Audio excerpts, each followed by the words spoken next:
the final exam rather than coursework. RBS has suspended 2 traders in connection with investigations into foreign exchange trading in London. There have also been reports that 3 executives at Citigroup, JP Morgan and Standard Chartered have been sent on leave by their employers. The Financial Conduct Authority has been investigating claims of manipulation of foreign exchange rates. Police have arrested a 25-year-old man and a 17-year-old youth in connection with the murder of a pizza delivery man in Sheffield. Thafija Paris, who was 25 and from Sri Lanka, was stabbed on his final shift as a delivery driver on Sunday night. A teenager has been kicked unconscious during the latest robbery in a Luton park. The 17-year-old was attacked on Monday evening in Catsbrook Park. He was robbed at knife point before being punched and kicked unconscious. His 4 attackers are described as black, aged between 16 and 18. A phone app to ensure paramedics take critically injured patients to the right hospital has been designed by a Buckinghamshire ambulance service. South Central are launching the app called the Trauma Triage Tool, as Tony Fisher reports. Devised by a paramedic and trainee consultants, the app, using GPS signal, can recommend to crews which is the best place to take the patient. It also suggests alternative hospital options, all based on distance and estimated travel time by road. The app can also be used to record details of the incident and the condition of the injured person to help when the patient is handed over to hospital. In sport, Watford kick off tomorrow's football programme with a 12:15 start at home to Leicester in the Championship. It's another televised clash for the Hornets after Monday night's controversial draw at Brighton. Meanwhile, in League One, MK Dons host Walsall and Stevenage face Wolves. And the weather, it'll be a mostly cloudy day with some rain about. Also some brighter spells later, maximum temperatures of 13 degrees Celsius. That's 55 degrees Fahrenheit. Get the latest news and sport online at bbc.co.uk/3 counties. You right, Barry? Very well, thank you. Yeah. Not nervous or tense or anything at the moment? Not at all nervous or tense. You sure? Positive. Okay. You sure there's Should no... I be? I don't know. Should you be? I don't know. Absolutely not. You're part of the team now. I know. You know what that means, don't you? You'll be hiding in a car park somewhere for me one of the mornings at 5 o'clock. Yes, I will. Yes, I will. It's not as threatening as it sounds, dear listener. I'm not going to be there with a pipe ready to bash him. No, none of that. We have a little sport here on the Iain Lee Show where we like to scare the whatsits out of each other. Got Kelly Betts fantastic this morning. And then Catherine Boyle burst out of a stationery cupboard and took 6 years off Justin Dealey's life. He tried to kick the door in her face. It was very unpleasant. Just say Barry's been here a few weeks now. He's kind of bedded in. Oh, don't get me started on Alice Glossop as well. Morning. Iain Lee, BBC Three Counties Radio. It's a Friday.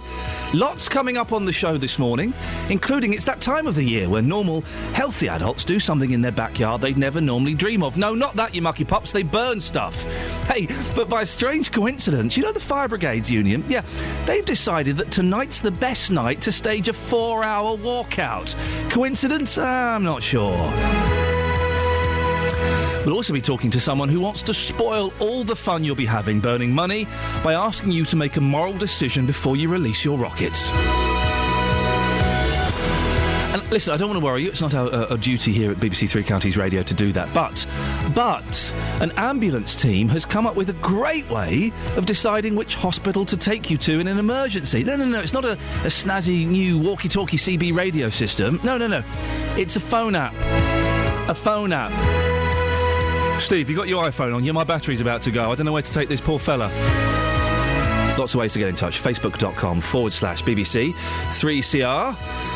Send me a text, 81333. Start your text 3CR. Or you can give me a call. Lots of calls this week. And it's the best way of doing it, isn't it? 08459 455 555.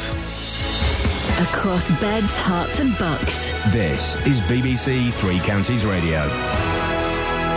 Now, bought your fireworks for tonight? You're going to do some bangers in the back garden? Maybe a Catherine wheel? Yeah, get some sparklers. I suggest you cancel it. It's too dangerous, according to the chief of the Fire Brigades Union in Bedfordshire. FBU members are planning 4-hour walkouts tonight at the start of the weekend when people are most likely to be setting off backyard bangers, and then again on Monday. Well, Bedfordshire's FBU chair, Pat Carberry, joins me now. Pat, what on earth is going on? Well, Ian, of course, we spoke with the listeners a couple of weeks ago. Yeah, you came to see us when we were outside Luton. And I thought you were a sensible chap then. Of course, since then, we've been out on strike for 4 hours on that day. We had another strike scheduled for the week after, which we cancelled. And the reason we cancelled that was because we were actually starting to have some meaningful discussions with our employers and the government.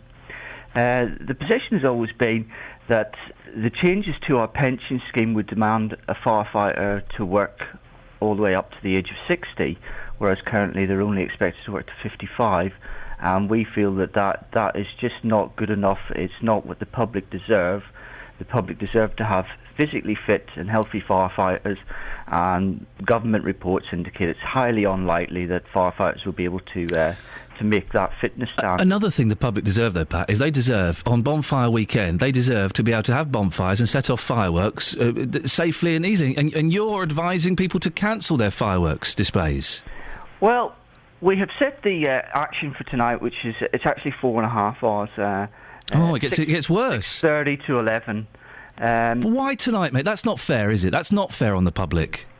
Well, there is, of course, tomorrow night. No. The 5th of November. Pat, the 5th, you know people don't really do it on the 5th of November. They do it on the weekend closest. And tonight is the first night of the weekend closest to bonfire night. I suggest you're being very, very unfair to the public. Well, you have to look at it that firefighters are being treated very unfairly at the moment. You're putting people's lives at risk, though. Well, that's why we're having this conversation now. We would encourage people not to have bonfires and not to set fireworks off in the back garden. But why should they not do that? Because you lot have decided to be all selfish and take your ball inside and not let anyone else play with it? Because at the end of the day, we are going out and strike, and we have been pushed into this. No, you haven't, Pat. You haven't been pushed into it. You haven't been pushed into a strike on the Friday of bonfire weekend. You haven't. That's your decision. Your decision to ruin families' weekends.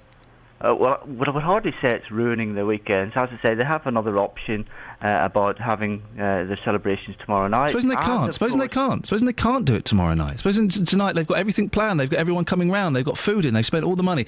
Tonight's the only night they can do it, and you're telling them don't. Well, we're encouraging them not to. And if people do insist upon having bonfires and firework parties, they need to be aware that there is a reduced fire cover within the counties, and therefore to act in a responsible manner and use extra vigilance to make sure that whatever they're doing is safe. In particular, once fireworks have been set off, make sure that they haven't landed in an area where it's likely to cause a fire. Make sure that if they're putting a bonfire up, they're putting it up in an area that it's unlikely to spread to any property, and make sure they have provision that if it does start to get out of hand, that they can at least start to knock it down, to give those that will be providing the fire cover tonight that extra opportunity to get there. Pat, listen, I suspect, and we'll put this out to the listeners, I suspect you're going to lose a lot of public support on this, doing this strike today. But speaking freely, I think it's a little bit selfish. I really think it's selfish, and I think you've let the public down today. Yes, well, as I say, I don't think it's such a major celebration that it is, mate. It's Britain. It's huge. Bonfire. I don't know if you've noticed at least the last 40 years I've been alive, but bonfire weekend is huge. It's a massive thing. Yes, and as you say, it's the weekend. So we're out for 4.5 hours on one evening. Yeah, but there is the opportunity to actually celebrate closer to the actual event. What about the idiots that go running around with fireworks, setting fireworks off in the street? What about those idiots that aren't going to listen to what some grumpy firemen are saying? Well, as I say, we have got some provision for fire cover tonight if there is an incident. We can never really deal with those idiots properly. Obviously, we would like to think. So you're just scaring young families then? If you can't deal with those idiots, you're just scaring families, Pat. Listen, I have my sympathies for the fire strike and the changes in the pension. I do think you're being selfish today. Well, we've made the decision that something has to be done. The talks have now stalled. We're in this position where the local employers acknowledge that the age-related implications are real. They say that that is going to be a problem. Central government and the Fire Minister have said to the local employers, you sort it out. They say we can't do that unless you pay for it. Pat, listen, Mr. and Mrs. Jones at home with their 2 kids and the family coming round, they won't care about that tonight. All they'll know is that you've put them potentially at risk. Yeah, well, obviously our intention is to try and encourage the government to come back to talk. But that doesn't bother. That doesn't bother the families that want to have a fireworks display tonight. Well, perhaps that's something which the government should be. No, Pat. It's something. About. Pat. It's you that has brought the strike for tonight. It's you. It's not the government. It's you that have said to families, "I'm going to stuff up your evening." Well, as I say, it's the weekend and people have the opportunity to go to other events. OK, Pat, we've got to end it there. Listen, Bedfordshire's FBU Chair, Pat Carberry. I have sympathy for the fire strike. I met Pat last time he came to Luton Station. What a lovely bloke, I thought. And he was a nice bloke. Today, if I'm honest, I think he's being selfish. Well, am I being a bit harsh? Listen, let me open this up to you. I need your phone calls on this. The Fire Brigade are going on strike tonight for 4.5 hours, between 6:30 and 11. The night when a lot of families will be having bonfires and fireworks. We'll be talking about fireworks kind of in a bit as well. Have you lost sympathy for the Fire Brigade over their strike plans today? 08459 455 555 81333. Start your text 3CR. Or go to facebook.com/BBC 3CR.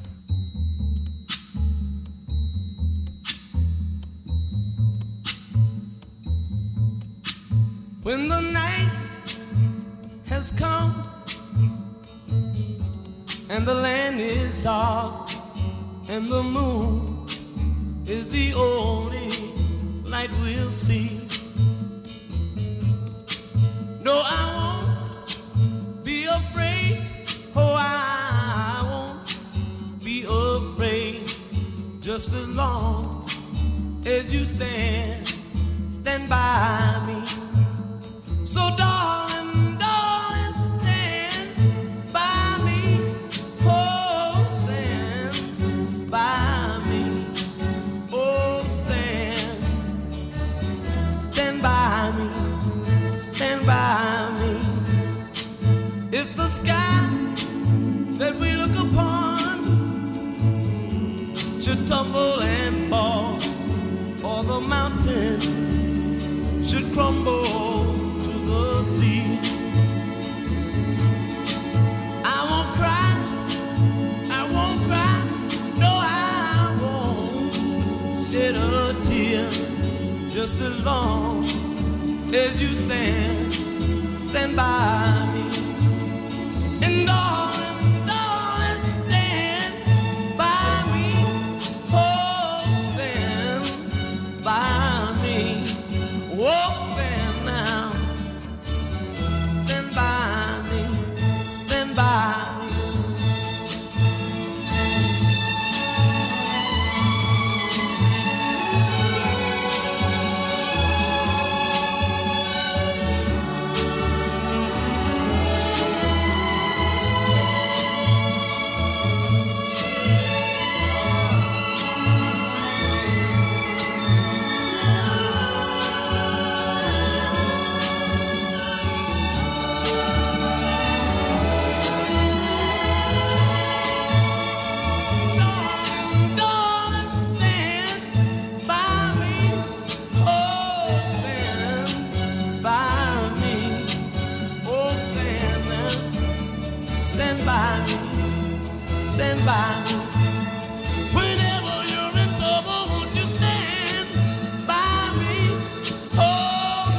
This is Iain Lee, BBC Three Counties Radio. The Fire Brigade are going out on strike tonight. A night when a lot of families will be having fireworks and bonfires and things in their back garden. Have you lost sympathy with the Fire Brigade for this? Are you thinking, no, good on you, well done? Perfect. You've got people's attention. 08459 455 555. 6:16, BBC Three Counties Radio. Let's get the travel now with Russell Holding. Travel news for beds, cards and bugs. BBC Three Counties Radio. I was thinking I'll lose a lot of sympathy with them if my house burns down tonight, Ian. Roads thankfully seem to be doing all right at the moment. The M1 looks pretty good here, A1M as well, both looking pretty good as you head further afield too. The A5 busying up just a little bit, heading north through Dunstable up towards the A505, but no severe delay so far. Thankfully I'm not aware of any accidents or incidents. I'm looking at the various train departure boards. I can see there's one cancellation showing on a train at Milton Keynes Central into Euston. The 6:23 got cancelled. Looks like everything else is pretty much to time though, but that one cancelled. That's the 6:43 at Watford Junction. Normally gets into Euston at 2 minutes past 7. Russell Holding, BBC Three Counties Radio. Thank you very much, Russell. Right, it's 6:17. It's, where are we now? Friday. Oh, my goodness. The 1st of November. I'm Iain Lee. These are your headlines on BBC Three Counties Radio. Fireworks displays face disruption later today as firefighters across England and Wales go on strike again. Police have arrested a 25-year-old man and a 17-year-old youth in connection with the murder of a pizza delivery man in Sheffield. In sport, Watford take on Leicester at home in the Championship tomorrow in the early kick-off at 12:15. The weather today will be mostly cloudy, with some rain early and late, so rain throughout the day, maybe not in the middle, I don't know. Just look out the window. Coming up, fireworks. Is it right to spend, 50, 100, 150 quid a pop on something that'll go up in smoke at a time when people are having to choose between heating and eating? 08459 455 555. 525,600 minutes. BBC Three Counties Radio. Every weekday morning from 9, the biggest local talking points. There is only one professional force that can control chemical weapons. How can we, as a civilised country, stand by and let more poor innocent children get killed? The JVS Show. Harry's in Bedford. Let's see what Harry wants to say. She knew what the laws were. She knew what she was doing. She got caught tough. I disagree with the penalty. I think that for smuggling drugs, it shouldn't be a death penalty. The JVS Show. Weekdays from 9. BBC Three Counties Radio. Are you serious? Yeah. 525,600 minutes.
So, the fire brigade are going on strike tonight,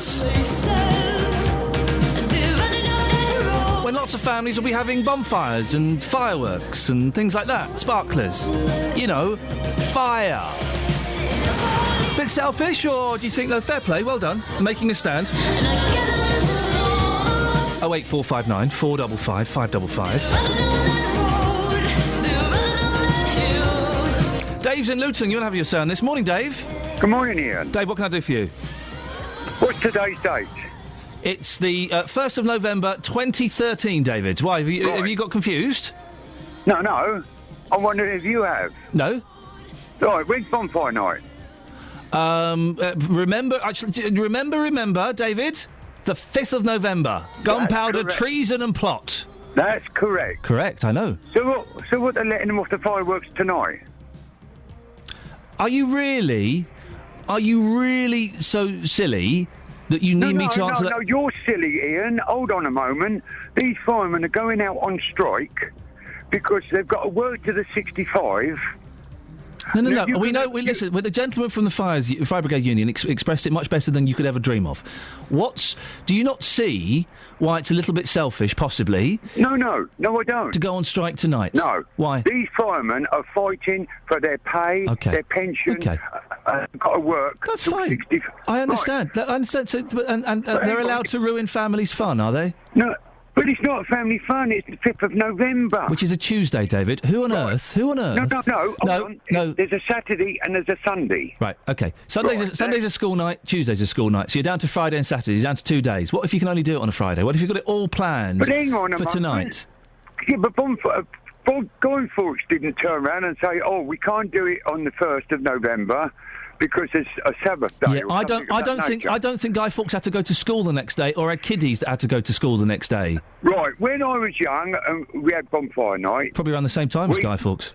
Yeah, but we couldn't light a fire till that 5th of November, and we couldn't let off fireworks till that 5th of November. So when you were a boy, when was the first time you let one off? You couldn't let them off because you couldn't get the fireworks to the 5th of November. So when you were a young boy, when did you let one off? Did you ever let one off? On the 5th of November. So you had to wait until the 5th of November to let one off? Before you could go and get the fireworks from the shops. So they wouldn't sell you them on the 1st of November or the 2nd or the 3rd. Okay, well nowadays, Dave, life has changed. And the Industrial Revolution has happened, and people like to let one rip on a Friday or a Saturday. But hang on, so you're going to have all these firemen on a Monday, maybe October. If I want to shoot off on a Friday night, I will shoot off on a Friday night. Yeah, but hold on. So they can be letting these fireworks off in October, end of October, because they can buy them. You can have all these firemen all the way through the year, right through the country, having fires where a rocket's landed on a house or something on the 29th of October. You've got to give a bit of thought for these firemen. And they Hang on, is this Dave in Luton? Yes, it is. Your band? Well, 08459 455 555 is the telephone number if you want to give us a call on the subject of fireworks. The firework industry is a £70 million a year business, and this, of course, is one of its busiest weekends. But is it right to spend £50 to £100 a pop on something that'll go up in smoke at a time when we've heard on the show this week people are choosing between heating and eating? Well, Bedfordshire humanist Iain Smith suggests not. I'll chat with him a bit later on. Meanwhile, Justin Dealey has been speaking to the people in Kings Langley about fireworks. Justin, what have people been saying to you? Hello, Iain. I've been asking people at our Hello, Iain. Hello, Iain. Hello, Iain. Hello, Iain. You well? Halloween. You're going to pick on me now, are you? Halloween. No, Iain. OK.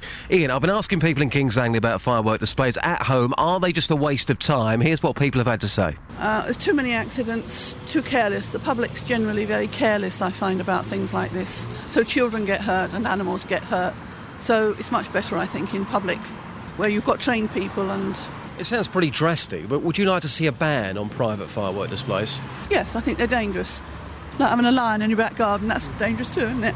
No. If people do it responsibly, we ought to be a responsible society, which most people are, and people are ignoring today. Let people do what they want to do, provided it's done responsibly. But the thing is, though, can we really be responsible in this country? People going out, spending money on fireworks in the back garden. People aren't trained, are they? Are you responsible? I don't have firework displays. No, but are you a responsible person? On the whole, yes. Go and ask everybody else if they are a responsible person, and if they are, they'll act responsibly. I am a responsible person, but if I went into my back garden with fireworks, I wouldn't know what I was doing. You can read. There are instructions on them. You apply the instructions. You don't hold them. You do what the instructions say on the box and on the firework. I've just spoken to a lady who says they should be banned. Is that person and people like her just killjoys? I've got a philosophy that society is trying to kill itself by trying to be an overkill situation, overprotective. Yeah. You cannot take protection away from all walks of life. You've got to give people freedom. Otherwise, we're just going to become an inhibited society. Well, thank you for that, Justin. Joined now by John Culverhouse, from Fantastic Fireworks Limited at Pepperstock in Bedfordshire. Morning, John. How has trading been this year? Well, it's off to a bit of a start this year. A bit of a what? Sorry, John. Go and stand near the window. We're losing you slightly. It's to a quiet start. John, we'll have to come back to you a bit later on, I think, because that's not a particularly good line. Justin, interesting what people were saying there. Well, the thing is, Ian, personally, when it comes to firework displays at home, I don't see the point on two fronts, really, because A, you're wasting a lot of money. I think you can get better value from public firework displays. But also, secondly, the safety aspects. I mean, can you imagine me in my back garden with a load of fireworks?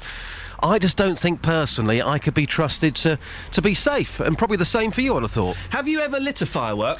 Yes, when I was a young lad. Really? A long, long time ago. And somebody mentioned this to me yesterday. Well, kids, they can't get their hands on fireworks unless they're 18. And I said, well, that's absolute nonsense. We all know that's nonsense, of course absolutely. it is. Any child who wants to get their hands on fireworks, alcohol, cigarettes, they are going to get their hands on it somehow. But I just think the responsible attitude would be to go to a public firework display. That's just my personal opinion. Justin, thank you very much indeed. Well, this morning we're asking, is spending money on fireworks for displays in your back garden or with your mates right in the current climate? Maybe we should all just be going to these organised displays, which ones are left, that is, and making a donation to charity. Is it immoral for us to spend so much money on fireworks when people, maybe your neighbours are struggling to eat and heat? 08459 455 555. Travel news for beds, cards and bugs. BBC Three Counties Radio.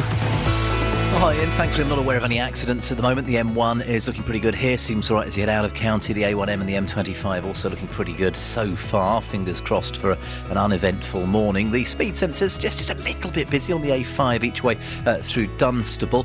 No other delays really of any significance. Busying up a little, I suppose, on the A428 heading into Bedford. Looking at the various departure boards on the trains, I can see one or two minor delays. There's nothing really significant, thankfully, at the moment to report. Russell Holding, BBC Three Counties Radio. Across beds, hearts and bugs. This is BBC Three Counties Radio.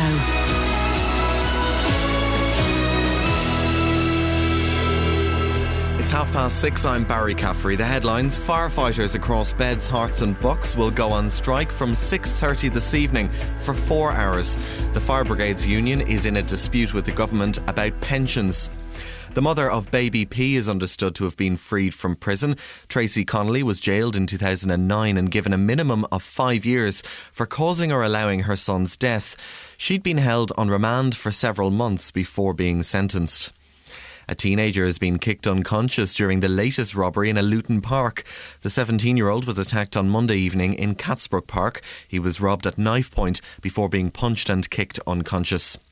The exams regulator Ofqual has confirmed the details of what it calls the biggest shake-up of GCSEs in England for a generation.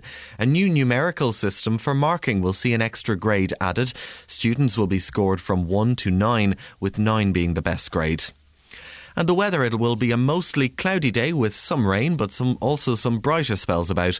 Winds will be a gentle southwesterly, with temperatures around normal for early November, 13 degrees Celsius, 55 degrees Fahrenheit, the maximum temperature.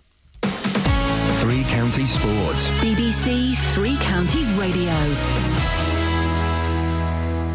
Watford kick off tomorrow's football programme with a 12:15 start at home to Leicester in the Championship. It's another televised clash for the Hornets after Monday night's controversial draw at Brighton. In League One, MK Dons host Walsall with manager Carl Robinson, aware they have lost 4 of their last 5 league matches.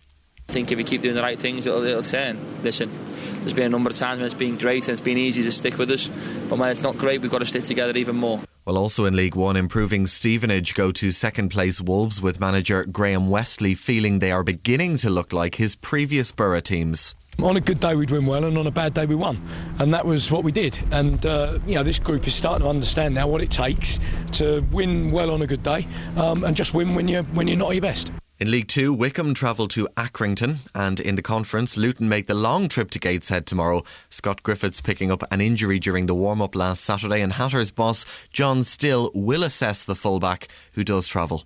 He's trained all week, so he'll come with us to Gateshead, but when we're training at Leeds tomorrow, so I'll have a look tomorrow and I'll decide from that. But if there's an ounce of doubt, let's give him a rest, and I know he'll be fine after that. England's cricketers are currently batting on day 2 of their opening Ashes warm-up match against a Western Australia 11 in Perth. A short time ago, England were 34 without loss with Joe Root and Michael Carberry at the crease. Earlier, the hosts declared on 451 for 5, with Stephen Finn taking the only wicket to fall today. Rory McIlroy is tied for the lead as he approaches the end of his second round at the World Golf Championship event in Shanghai. McIlroy and the American Dustin Johnson are both at 8 under par. BBC Three Counties News and Sport. I'll have a full bulletin at 7. Call 08459 455 555. BBC Three Counties Radio. Morning, Iain Lee, BBC Three Counties Radio. Catherine Ball has joined me in the studio. I have. I know. I'm just introducing you. Otherwise, it's Hello. weird. Yes. Otherwise, it's weird. I know we're going to go back to John in a second, but it's weird if I don't introduce you and people, you're Hello, here. Hello, everybody. My name's Catherine. All right, now you're milking it. We were talking about fireworks earlier on, and we were trying to speak to John Culverhouse from Fantastic Fireworks Limited. I think we got you back on the line, John. Have we? I certainly am. There we now, go. yeah. We can hear you now. How has trading been this year? Well, it's got off to a bit of a quiet start. Normally, you hear the sound of explosions in August, don't you, for firework night? But we haven't heard many this year, but people are now coming in. I think they've suddenly woken up to the idea it's actually Guy Fawkes next Tuesday. Yeah. And, they're beginning to happen. How much on average do people spend? Usually about £150, something like that. It's a lot of money, isn't it, John, for a few minutes' pleasure? It is, and this is one of the things about fireworks, that I've just been out to China, and I can tell you that firework prices are going to be going up because the Chinese are finding it very difficult to find people to actually make fireworks now. They can earn more money in the city than they can out in the sticks making fireworks. And so, believe it or not, for a population of 1 billion, they are finding it very difficult to recruit workers. Of course, there are still accidents in firework factories, and I've just been out there, and they're very well run. But let's face it, it's a dangerous business if you don't do it properly. The fire brigade have decided to go on strike tonight, John. Well, right, okay. Well, that might be a problem for us, but strangely enough, most of the fires that are caused during firework week are with bonfires, not with fireworks. Right. Fireworks themselves are generally not something the fire brigade have to come and put out. They usually have to come and put out bonfires, and I have to put my hand up and say, well, we don't do bonfires. You don't sell bonfires? No. Just to make that clear. John, listen, sorry it's so short, but we appreciate you coming back on. John Culverhouse from Fantastic Fireworks Limited at Pepperstock in Bedfordshire. We got 3 minutes, Kath. What are the chances of you making a cup of tea for me? Nil. Wow. Honest but fair.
morning, this is Iain Lee, BBC Three Counties Radio. Producer Catherine Boyle has joined me in the studio.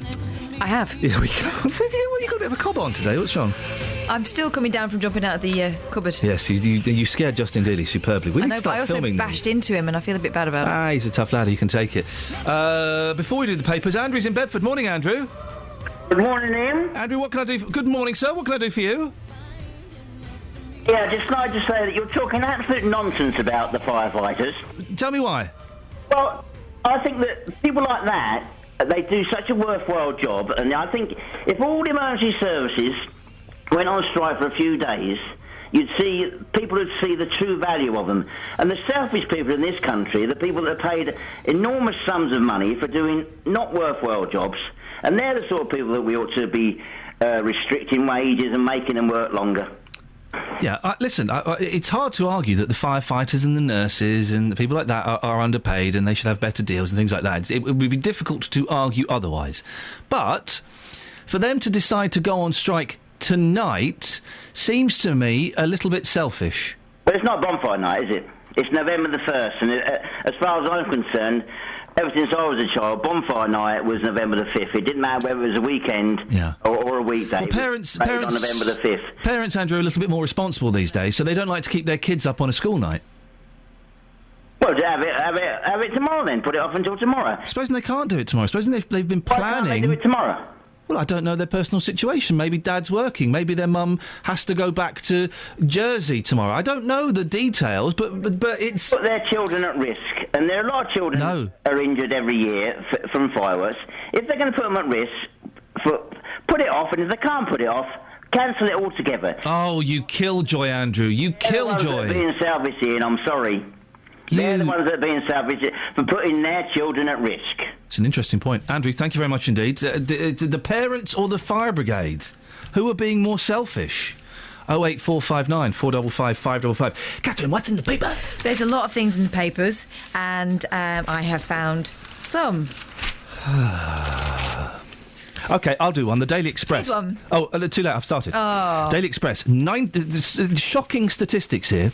98% demand ban on new migrants. 98% of the British population, it would appear from that headline. Let me just read a little bit further.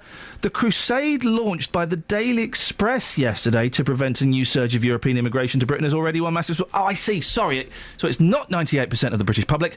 It's 98% of Daily Express readers who bothered to vote demand new ban on new migrants. That's who it is. Thank you very much, Daily Express, for not making that particularly clear. That's that sorted. Yes. The average Brit carries out 48 good deeds a year. Good. Is that all? Wait. Withholding the door for a stranger, the number one kindness. Is that a kindness, or that not being an oath? That's not a good deed. That's just what you should do. A good deed is paying for the person's shopping. This is a good deed. This is a good deed. I might do this today. I won't.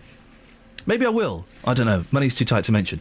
But you see someone paying a petrol, pumping their car full of petrol. Yes. What's the phrase? Filling their car up. That's what it is. And you see it's 10 quid. It's an old lady. She's put 10 quid in. You're already paying for yours, and you say, "I tell you what, I'll pay for pump number 5 as well." It's an elaborate scenario. Imagine it'd be nice. That's a good deed, isn't it? Yeah. Right. If I see an old lady filling up her car, her Punto, with £10 worth of petrol this week. Listen to that. Sound of old ladies everywhere revving their engines. Yay! I'll do it. What else you got, Did Catherine? you say it had to be a Punto? It specifically has to be a Punto, yes. Right, I wondered why you Yeah. were being so Has to be a Punto. free with your money. Well, what else have we got? Let's have a look. Well, a lot of the front pages we You've can't nicked talk all the about. Good papers. Well, you say the good papers. I've nicked the Mail and the Express. Oh, by the way, congratulations to Jonathan Vernon-Smith. He didn't win one award last night. He won 2 awards last night. There will be no talking to him today. Well done, him. Good for him. Excellent stuff. We weren't nominated for any. What have you got in there? British kitchens have 5,000 tonnes of out-of-date and unused herbs and spices, as studies found. Have they got room?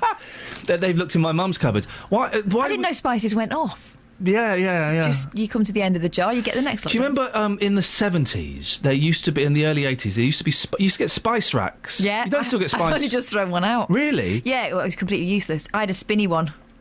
My mum had them like on the wall. It was like a little sort of shelf with all the spices. Usually Schwartz. Schwartz, that was it. I was trying to think of the company. A little bit of Schwartz. They still sell those. They're exactly the same. Went to Wagamama's yesterday, one of my favourite places. There are other places to eat, but it's a nice place. And I had noodles. And he said, "Do you like it spicy?" I went, "Oh, yeah. I nearly died. Honestly, I was drinking the soup and I was dying. And the thing is, I was literally the only person in the restaurant, but I didn't want any of the waiting staff to notice. So I was trying to look cool. There's no way of looking cool when you're choking, is there? No, really? I don't think so. You're trying to swallow it. And then I drank all the water. I needed more water, and I had to go to the guy. Can you get me some more water, please? Water's not the thing, because it cools your mouth down and starts you up for the next one. You should drink milk or eat bread.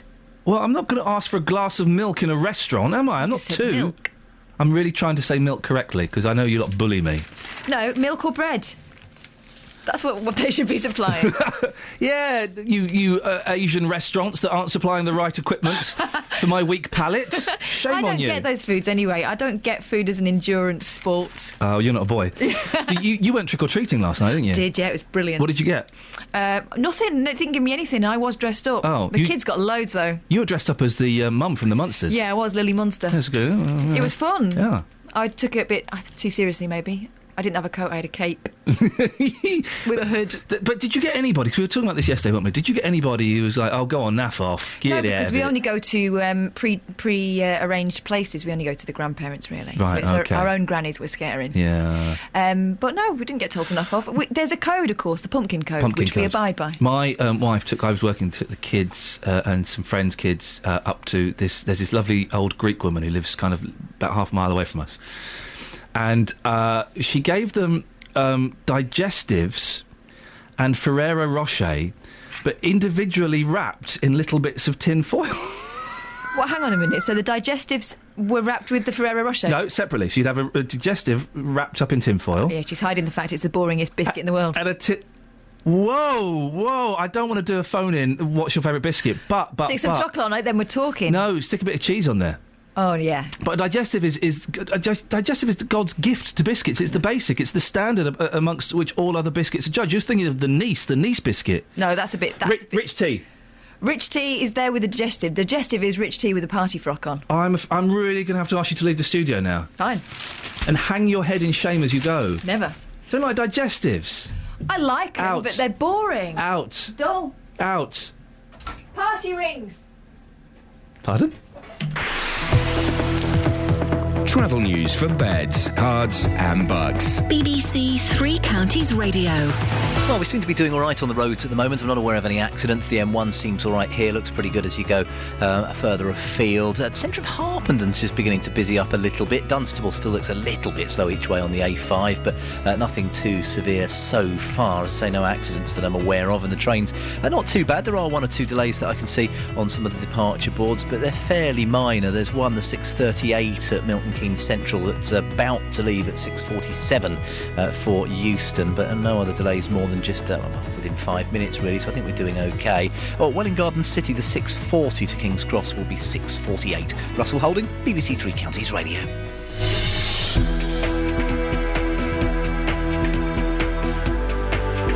Thank you, Russell. Right, it's 6:46. It's Friday, the 1st of November. I'm Iain Lee. These are your headlines on BBC Three Counties Radio. Firefighters across Beds, Herts and Bucks will stage a fresh strike today in a row with the government over pensions. The mother of baby P, who was jailed in 2009 for her role in the toddler's death, is understood to have been freed from prison earlier this week. In sport, Watford kick off tomorrow's football programme at home to Leicester in the Championship. Coming up, our introducing track of the week. And trust me, it's a good one. It's here. Beds, Herts and Bucks weather. BBC Three Counties Radio. Hello, hi, very good morning. Sorry, not very quick off the mark there, was I? Don't worry, Elizabeth, it's early. It's the Friday. I was thinking about those digestive biscuits. Digestives are better. They're good biscuits, aren't they? I'll take any biscuit at the moment, yeah, if you're offering. Yeah, it's not a bad-looking day, actually, today. It will probably stay dry until we get into this evening's rush hour, though. We'll see quite a lot of cloud around and perhaps a bit of brightness at times. I think most likely over parts of Hertfordshire as we head through the morning. Into the afternoon, it's going to turn even more cloudy, the cloud really thickening, and the breeze will probably pick up. Now, today's temperatures probably between 12 and 13 degrees, 55 in Fahrenheit. So no great shakes there, but I think for the most part, it will be dry for much of the day. Until that is, we do get into the evening rush hour, and then we're starting to see some rain spread up from the south. Now, I think for the beginning of the rush hour, it's going to be all right, but by the time we get to, say, 7 o'clock, it's going to be a very wet picture indeed.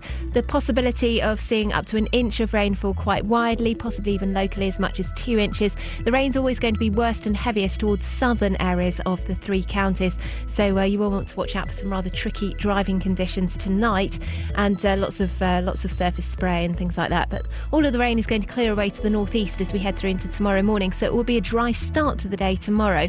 Temperatures overnight down to a fairly mild 7 or 8 degrees, of course, underneath all of the cloud and the rain, and turning quite breezy as well. So tomorrow, I think dry for most of the day. We'll see some spells of brightness, some sunshine at times, but as we get into the afternoon, we'll start to see a band of showers spread in from the west, so some showery rain through the afternoon, perhaps even the odd rumble or two of thunder. You never know, some of them could be quite heavy, and then behind those showers it's going to turn very blustery indeed. So if you've got something planned for tomorrow night, just bear in mind it could be very windy. We could be looking at gusts of up to 40 to 45 miles per hour. It's not really a patch on what we saw on Monday, but it's still going to be very windy. Sunday, still quite windy, not as windy as Saturday night. A day of sunshine and the odd shower here and there, but probably the better day of the weekend. That's the forecast.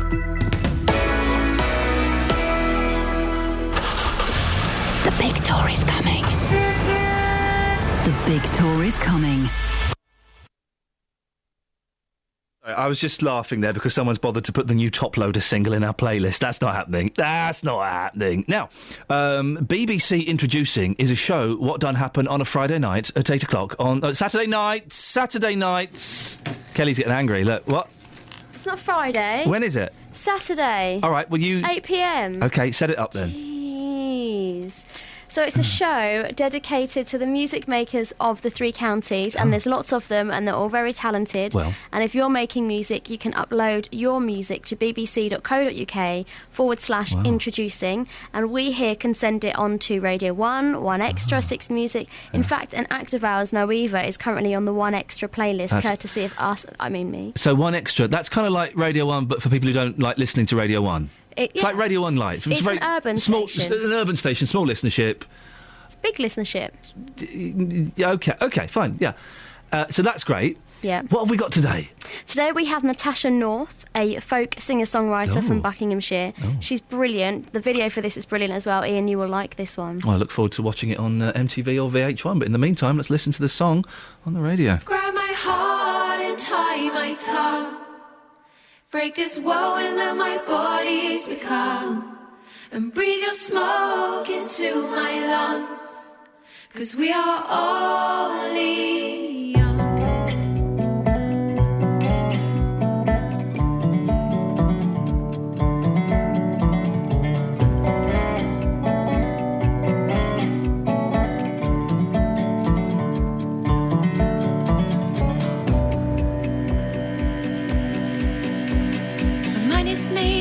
Strong, the rope is fraying, but I'm hanging on to the words you said when we were one. We'll make it to another day, I'll make it until we meet again, until my heart becomes undone. And then we will turn into the burning sun, to the man who said you're only young, to the forest we will gather and run.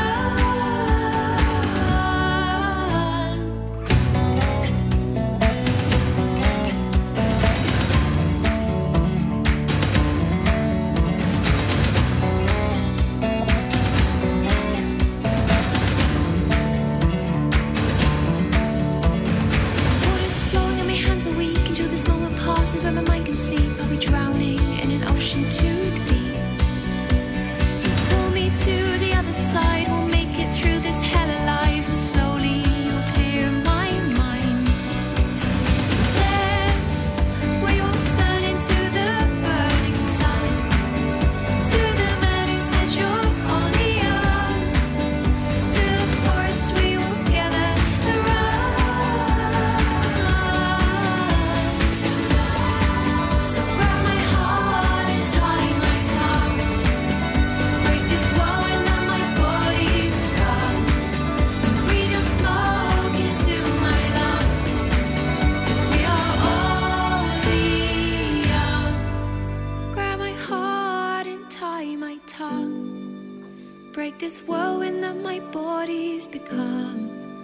breathe your smoke into my lungs, 'cause we are only young. So grab my heart and tie my tongue, break this whirlwind of my body's lung, breathe your smoke into my lungs, 'cause we are only young. Grab my heart and tie my tongue, break this whirlwind of my body's lung, breathe your smoke into my lungs, 'cause we are only young.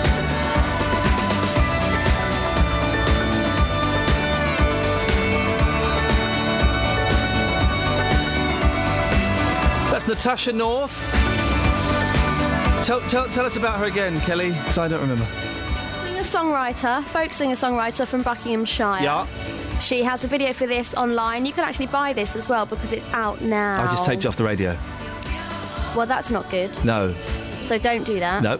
But you can buy it, and Yep. you can get more details from her Facebook page if you type in Natasha North, spelt like the opposite of south. Thank you very much. That's Kelly Betts there talking about Natasha North. Thank you very much indeed. Talking about fireworks. There are two strands to this firework conversation. The first one is the fire brigade have decided to go on strike today between 6:30 and 11 this evening. They'll be on strike. Now, part of me thinks that's a little bit selfish, because there will be families having firework displays or having planned fireworks displays and bonfires tonight. And the fire brigade is saying, probably best you don't, because we may not be able to get out if there's a problem. Who's being selfish there? The fire brigade for going on strike, or those families that insist on having their fireworks tonight? 08459 455 555. We're also asking as well, wouldn't you be better off going to an organised display where perhaps some of the money goes to charity? Lots of you on Facebook having your say on that. Let's have a quick look at... Darren says, who pays to watch? Just stand down the road and watch for free. And anyhow, bonfire night is next Tuesday, not any day from the 1st to the 9th. Let's move Christmas and New Year so it's a weekend, shall we? Joe says, I think that the days of garden fireworks are coming to an end in the near future. Too many idiots in control of exploding fireworks will only mean one thing. And then there's always... I nearly read that. There's always the idiot who uses petrol to light the fire. And one more before we go to the phones. Little Nicola says, does not help that Luton has axed the display this year, so Luton folk have no choice but to fork out for rubbish ones in the garden. Sadly, not everybody can venture outside Luton to go to an out-of-town display. Oh, one more, because I like this one from Rob. I'd rather set fireworks... Well, this is what he's written. I'm trying to translate it. Is rather set fireworks than waste the money on fags and drugs. Steve the Melky's on the line. Good morning, Stephen. Good morning. How are you? No, good, thank you, Stephen. What can I do for you? Firework displays. Yes. Just put it this way. Would you rather stay at home and have a sandwich for 80 quid, or would you rather go out and have a full-course meal with coffee and cream and biscuits and everything else for £10? That's the way it seems to me. For whatever you can buy in a shop, fireworks is absolutely nothing. They'll be over and done within 5-10 minutes. You go to a display and you're there for a good part of half an hour, I think. I've never lit a firework, Stephen, and part of me wants to arrange a milk bottle with a rocket standing in it. No, you don't do that. Oh, do you not? No. That was banned years ago. Don't put rockets in milk bottles because they explode and you get bits of glass all over the place. OK, thank you for correcting that. Part of me wants to stand a rocket in the legal, safe rocket standing device that's available everywhere, I'm sure, light it and run away with that slight sense of fear. Yeah, I can see that point. But, so just I think you can buy a little box for 5-10 quid maybe. There's a place where it'll go whiz bang and that's about it. Do you remember that about 20 years ago there was a fashion, or someone tried to introduce a fashion for things called indoor fireworks? Do you remember those? Yeah. And I remember they had them on Blue Peter or Swap Shop or something, and all they did was say... That's all they did. I mean, most people I've seen who have had fireworks in their gardens, they're basically a lot of noise and nothing else. Now, I don't want a lot of noise. I want all the pretties and the sparkles and the bangs and the wishes and the fails going everywhere. Steve, thank you very much. Where we live, we live near a place that has a fantastic firework display for 4 nights. They had 2 last weekend, 2 this weekend. Fantastic. Now, it costs about 30 quid to get in there. We get it from our back garden, absolutely gratis. Thank you very much indeed. 08459 455 555 is the telephone number. Fireworks. Are you going to buy any this year? And are you... who's being selfish, you or the fire brigade? Travel news for beds, cards and bugs. BBC Three Counties Radio. Neither number's working. We can hear you if you can hear us. Can. Hello, is it working? What excellent finger popping. Oh, did you like it? I love that. All right. You'll be pleased to know, thankfully, there's not a huge amount to report on the roads. Just beginning to busy up a little bit on the A5 through Dunstable. That's fairly normal, actually, to see delays through there. I know from my own experience, the times I've sat on the A5 or the A505. But anyway, no, things seem to be moving all right. The M1 looking pretty good here. Seems all right as you head out of county. Nothing more than minor delays on any of the train departure boards this morning. Iain, Russell Holding, BBC Three Counties Radio. Thank you very much, Russell. I pride myself on my finger pops. Listen. Finger popping here. I used to be a hypnotist, you see, so I used to have to be able to pop my fingers very well. 08459 455 555 is the telephone number if you want to give us a call. We'll speak to you after the news with Barry Caffrey. Local and vocal across beds, hearts and bucks. This is BBC Three Counties Radio.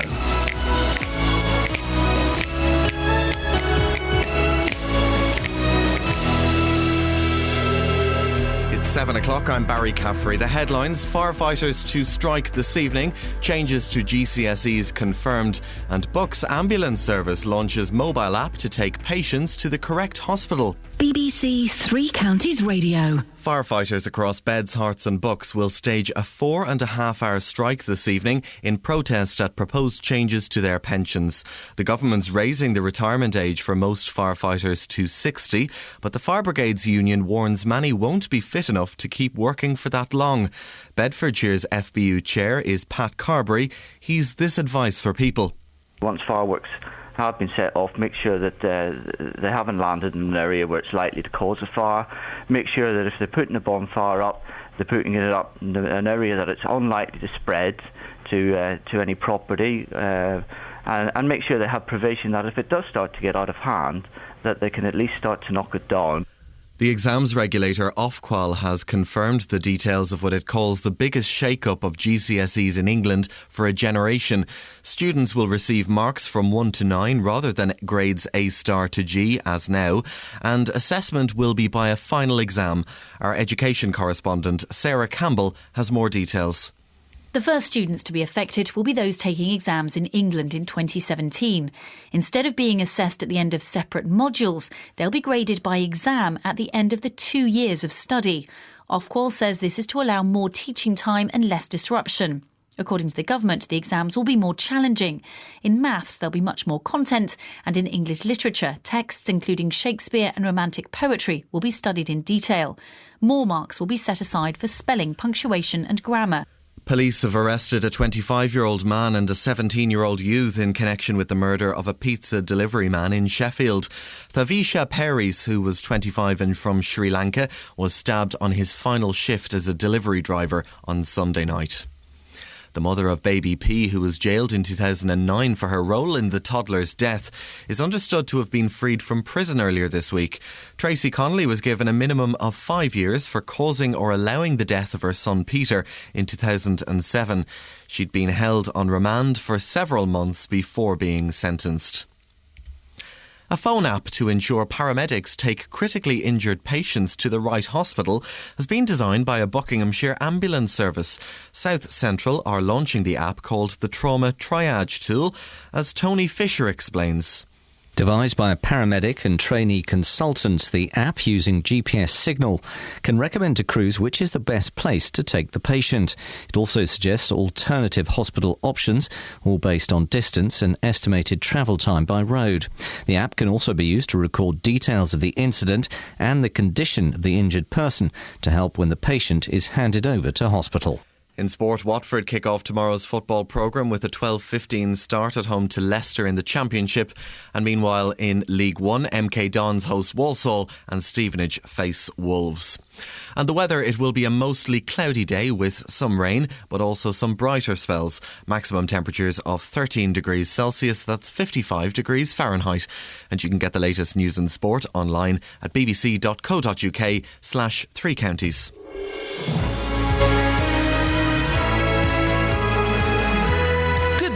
This is Iain Lee, BBC Three Counties Radio. It's Friday. Oh, it's the weekend. Man alive, I simply cannot wait. Oh no, hang on, I'm working pretty much all weekend. Thanks, guys. Still, we've got a cracking show for you this morning. Lots coming up. It's that time of year when normal, healthy adults do something in their back garden they'd never normally dream of. They burn stuff and set fire to expensive stuff. Meanwhile, the Fire Brigades Union have decided that tonight is the night to stage a 4-hour walkout. So, who's being selfish here? Is it the Fire Brigade, or is it the families that insist on having bonfires and fireworks tonight? Don't want to worry you, but an ambulance team has come up with a great way of deciding which hospital to take you to in an emergency. No, it's not an efficient new radio system using state-of-the-art tracking devices. It's a mobile phone app. Oh. And we'll talk about whatever you want to as well for the rest of the morning. Facebook.com/BBC3CR. 81333. Start your text 3CR. Or the best way to get in touch... Facebook, no, not Facebook, hang on a second, telephones, yes, that's it. All right, calm down, 08459 455 555. Across beds, hearts and bucks. This is BBC Three Counties Radio. Now, if you're planning a fireworks party tonight, forget it. It's too dangerous. That's according to the head of Bedfordshire's Fire Brigades Union. Members of the FBU will stage a national walkout from 6:30pm tonight until 11 o'clock. Well, I spoke to the FBU's Pat Carberry earlier on. Well, you have to look at it that firefighters are being treated very unfairly at the moment. You're putting people's lives at risk, though. Well, that's why we're having this conversation now. We would encourage people not to have bonfires and not to set fireworks off in the back garden. But why should they not do that? Because you lot have decided to be all selfish and take your ball inside and not let anyone else play with it? Because at the end of the day, we are going out and strike, and we have been pushed into this. Well, I'm joined now by Hertfordshire's Chief Fire Officer, Ray Wilshire. Morning, Ray. What do you make of those comments you've just heard? Morning. What I would say is I wouldn't encourage people just to cancel everything, but I would encourage people to be very safe. If you look at any fire service website, there's some very good advice on how to run a safe fireworks display, so keeping well away from the fireworks after you've lit them. You know, if you want a bonfire, keep it very small and away from other burnable materials. Perhaps keep a bucket of water or a hose nearby, but I wouldn't really want to spoil everyone's fun just because of the Fire Brigade Union's strike. Do you think it's selfish of the Fire Brigade Union to go on strike tonight of all nights? Well, I don't agree with Fire Brigade Union going on strike on any night. I've been in the fire service almost 32 years. I've never been on strike and never would to, because we are an emergency service, so I wouldn't agree with them striking on any night. But they've chosen tonight specifically, haven't they, to cause maximum disruption? It would appear that's one of the tactics. Of course, there's a strike for 2 hours on Monday morning as well, from 6 o'clock to 8 o'clock. You know, again, designed to create disruption for the managers and those who are working. Their argument, though, that they want the changes that are being made to pensions, it seems like a valid argument, doesn't it?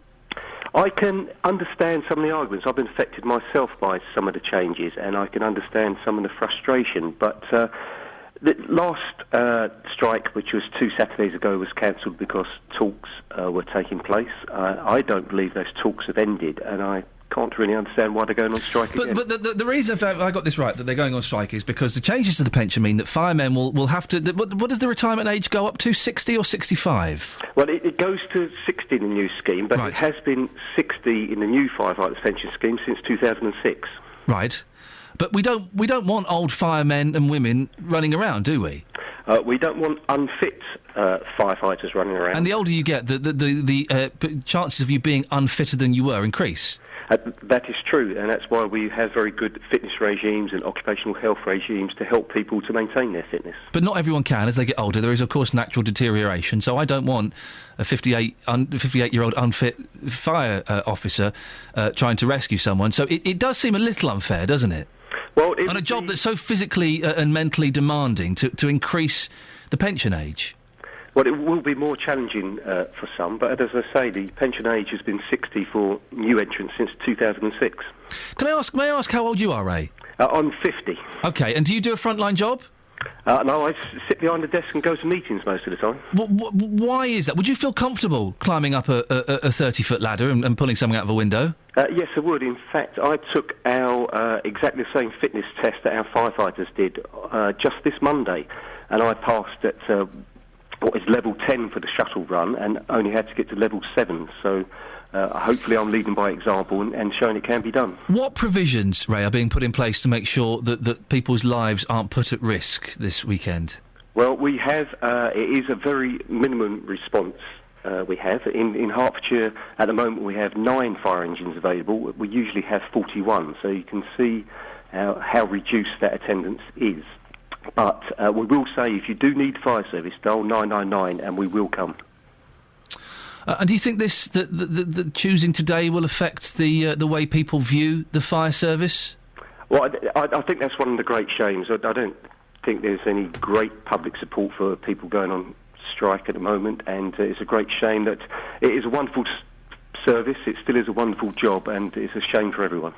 Roy, I appreciate your time this morning. Thank you very much. Hertfordshire's Chief Fire Officer, Roy Wilshire. What do you think? Fire service are going on strike tonight between 6:30 and 11 o'clock because of changes that are being made to their pension. They'll basically have to work for another 5 years, I think it is, until they get their pension. And they're arguing that's not particularly safe. But they're going on strike tonight. And forget all those pedants who've called up and emailed to, oh, it's not bonfire night tonight, it's not until the 5th. Well, it's the 5th, that's a Tuesday. Come on. You're not going to have kids up late with a bonfire and a load of bangers, are you? No, not on a school night. We're a bit more responsible than we were in the 50s. You do it on a Friday night or a Saturday night. And if you've planned to have your big do in your back garden tonight, and it's the only night you can do it, if you still go ahead with it, are you being selfish? Who's the more selfish here? The fire brigade that are going on strike, or the families that insist on carrying on? 08459 455 555 is the telephone number. Across beds, hearts and bucks. This is Iain Lee. BBC Three Counties Radio. Let's have a little look at the front pages, shall we? Lots of the front pages have got things we can't talk about. The Daily Telegraph, a picture of Rebecca Brooks and Andy Coulson. And the Rights Act lets foreign criminals stay in the UK. Thousands of foreigners arrested in Britain are routinely avoiding deportation, new figures have shown. The findings come as ministers call for an overhaul of European human rights laws. Extra English and maths for GCSE pupils and da-da-da-da-da-da-da-da-da-da-da. The Guardian. Hacking trial told of Brooks and Coulson's 6-year affair. That's the court cases. Hey, cameras were allowed in, like, a court or something for the first time yesterday. And the whole country either listened on the radio or watched the television expecting it to be like a Justice for All with Al Pacino or some other courtroom drama. And 2 minutes into it, the whole country switched off to the other side because it was so boring. Wasn't it? I was listening to 5 Live, and Victoria Derbyshire said, well, we can go live now to the Justice Court of Appeal and hear what's happening. It was the most boring conversation about someone may or may not have forged some coins, and, it was so dull. Who'd have thought that court was so dull? Get the cameras and the microphones out of there immediately and put them somewhere exciting, like, I don't know, put them in Sally Burko. Put them somewhere exciting. Yeah, that's right. The Guardian. Kerry admits some US surveillance went too far. My first girlfriend's commenting on it. Oh, no, it's John Kerry, the US Secretary of State, conceded yesterday some of the country's surveillance activities had gone too far. Didn't they bug 18 million Italians or something? Did I read that and slightly misunderstand it, then say it on the radio, making it fact? Didn't that happen? Yeah, just now. The Times... she skipped down an alley, never to be seen again. 10 years on, police reopen inquiry into the murder of Charlene Downs. Editors and lovers, couple at the heart of the hacking trial. And £1 million payoff, then NHS brings back managers. Here we go. A married couple who were both NHS managers received redundancy money of almost £1 million before being taken back on by the health service a few months later. Yes, we've kind of mentioned that on this show before. The Independent, the affair they didn't expose. That's the News of the World alleged hacking story. The Daily Mail, Labour donor aided union thugs. It's all, I'll be honest, it's a bit dull. And then we get to the Express. The Express have got shocking statistics. Frightening statistics. Basically, I know I said statistics. I'm having trouble speaking today. I tell you what it is, Catherine, it's because it's Friday. Yeah. I've kind of taken my foot off the pedal a little bit. I didn't get much sleep last night. I'm tired, I'm old, I'm past it. So it wasn't yesterday you were saying Skellington? No, I wasn't saying Skellington. I was saying it's Skeleton. Skellington, that's how you say it. Skell-E-ton. Skellington. Mm-hmm. What's your problem, for goodness sakes? The statistics on the front page of the Daily Express. 98% demand ban on new migrants. 98% of the British public, I'm assuming that means. Let me read a little bit further. The crusade launched by the Daily Express yesterday to prevent a new surge of European immigration. The crusade launched by the Daily Express? By last night, more than 10,000 people had signed our petition. So hang on. These 98% demand ban new migrants, they're 98% of Daily Express readers who have bothered to vote. And then, as to picture the story, they've pictured a woman who's got a headscarf on and her hands together as though she's begging or praying. Nice one. Thank you, Daily Express. And The Sun, Baby P's monster mum freed.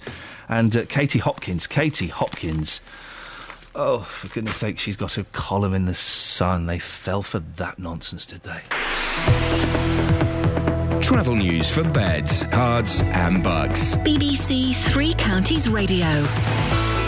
Starting to look a little bit slow, Iain, on the M25. A couple of stretches anti-clockwise. Junctions 25 to 24 through the roadworks between the A10 and Potters Bar. Then 17 to 16. It's looking a little bit busy, going from Maple Cross round to the M40. I mentioned earlier that it looked like it was starting to get rather busy around the centre of Harpenden, particularly on St Albans Road. It looks like it's cleared up, actually, so whatever was causing that has cleared up pretty nicely. The A5 still looks a little bit busy each way through Dunstable, but there are thankfully no accidents or incidents that I'm aware of. Trains are generally OK. Nothing more than minor delays. Russell Holding, BBC Three Counties Radio. Russell, thank you very much. Paul has emailed in on the subject of putting cameras in British courts. They missed a trick not signing up Judge Judy for the first series of Justice Live, as I think it should have been called. Thank you, Paul.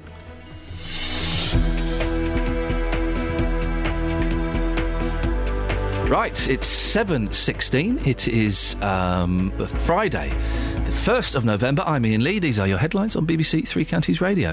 Firefighters in Beds, Herts and Bucks will stage a fresh strike today in a row with the government over pensions. The exams regulator Ofqual has confirmed the details of what it calls the biggest shake-up of GCSEs in England for a generation. In sport, opening batsman Joe Root has been dismissed for 36 as England continue their reply on day 2 of their Ashes warm-up against the Western Australian 11 in Perth. There's even more numbers about the cricket, but seriously, you don't want to know. The weather, it'll be mostly cloudy today with some rain early and late, but also some brighter spells. Maximum temperature is 13 degrees. Coming up, fireworks again. Is it right to spend 50 to 100 quid a pop on something that'll garp at smoke at a time when, as we've heard this week, people are having to choose between heating and eating? BBC Three Counties Radio.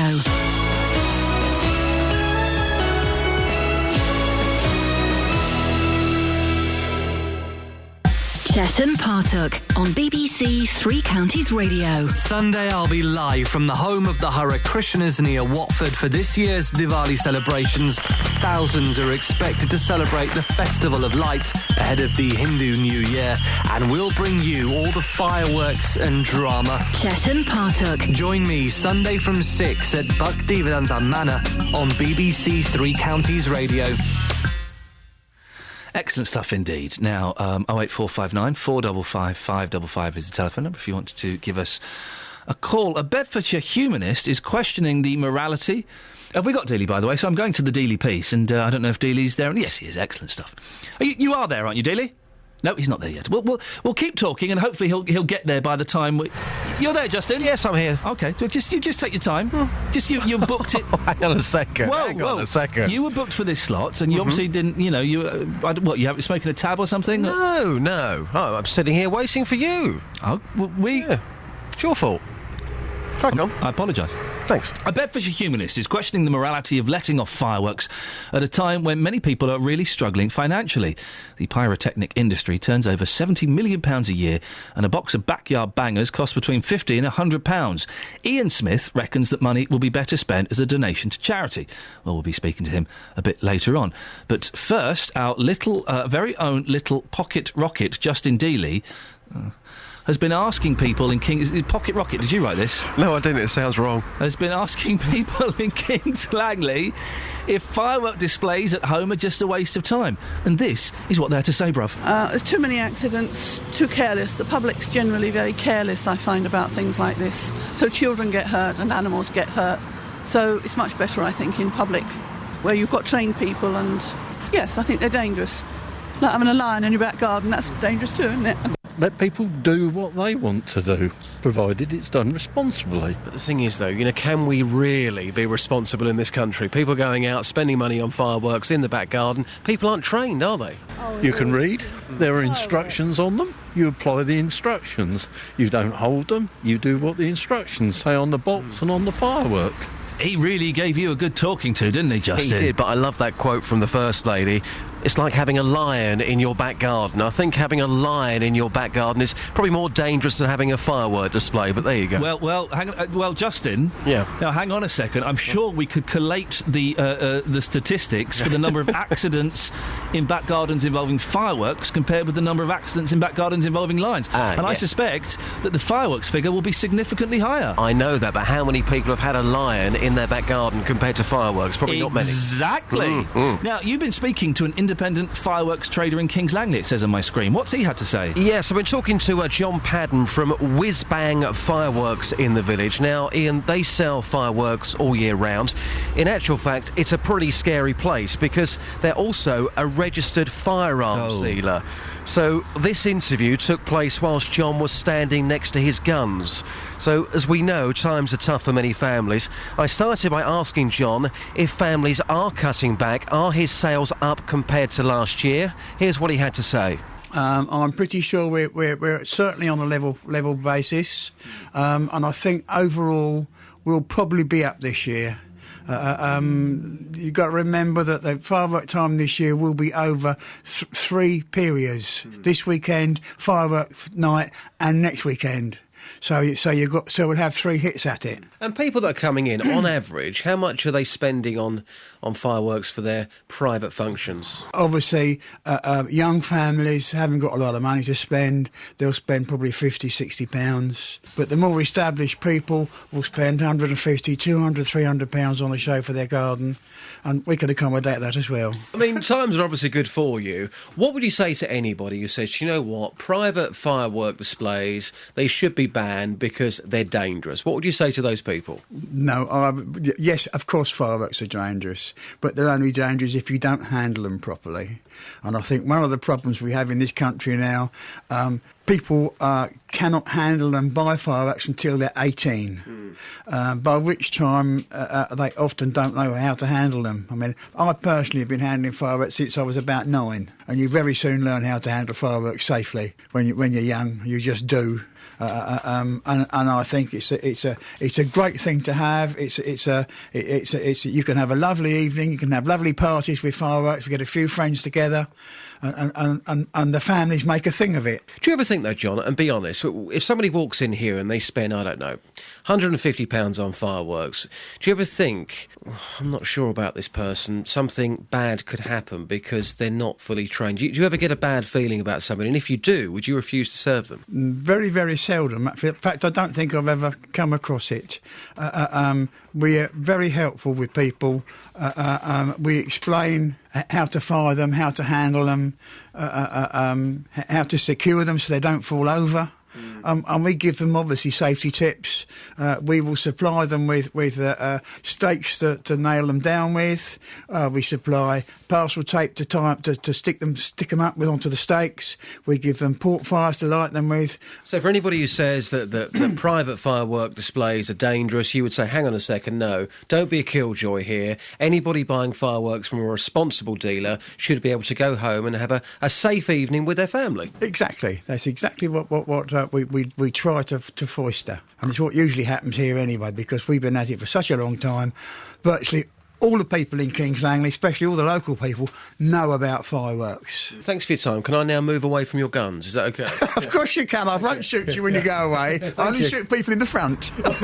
Lovely. Thank you very much indeed. Have a good weekend. Take care. Okay. What a lovely little punchline to the end of that interview. Who only shoots people in the front. Yeah, top man, isn't he? But there you go. Some people spending up to £300, and it's a good time for the firework traders because, as he mentioned, this year it falls slightly different. So they could even make more money this year. Where are people getting this money from, and why are they spending this money? I'm not a massive fan of fireworks. I quite enjoy them, but I've never seen the attraction of spending a couple of £100 to have a really disappointing experience in your back garden. I totally agree. You know, I have never done it because, you know, for two reasons. A, I think it's a waste of money. That's just my personal opinion. I think I could go to a show and get much better value, but secondly, the safety aspect for me as well. Ian, I would not have a clue. John could sit there for as long as he wanted to and explain to me how to be safe, but you know, in the heat of the moment, there you are in your back garden, you don't know what you're doing.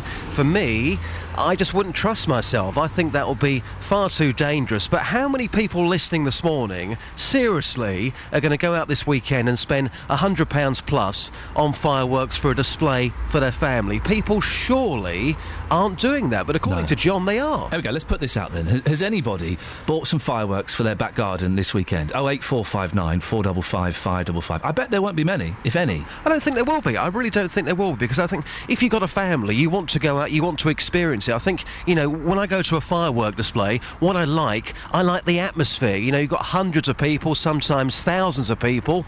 You're all together doing the oohs, the ahs, and it's a good experience. That, for me, is a good night out. Fireworks in my back garden would just be a letdown.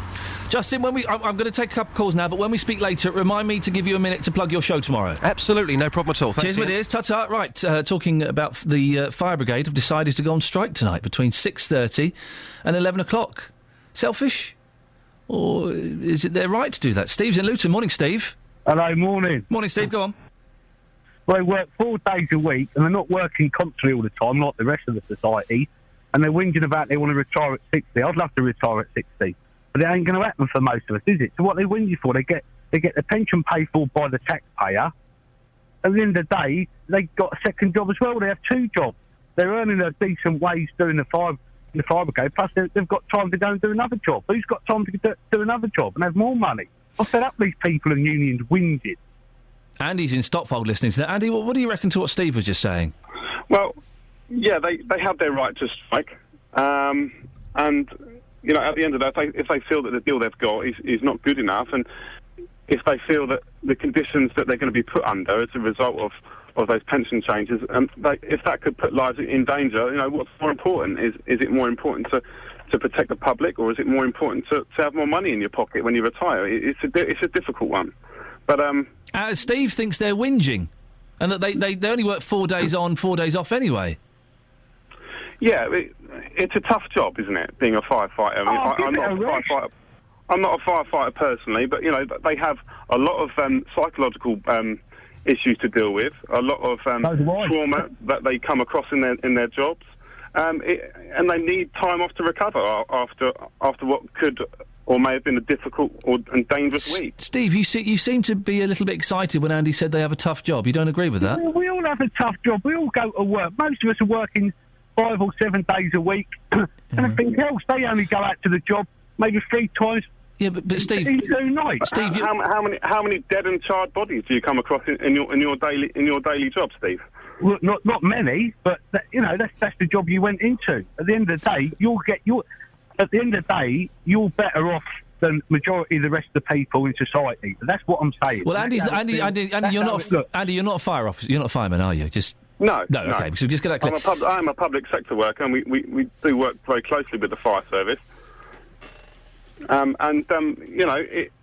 It's not your normal day job. Obviously, and yes, they have 4 days on, 4 days off, but they see a lot more trauma than most other jobs. It is very traumatic. Their colleagues can pass Steve, away. you've got to admit, it's a tough job. They're running into burning buildings and pulling people out.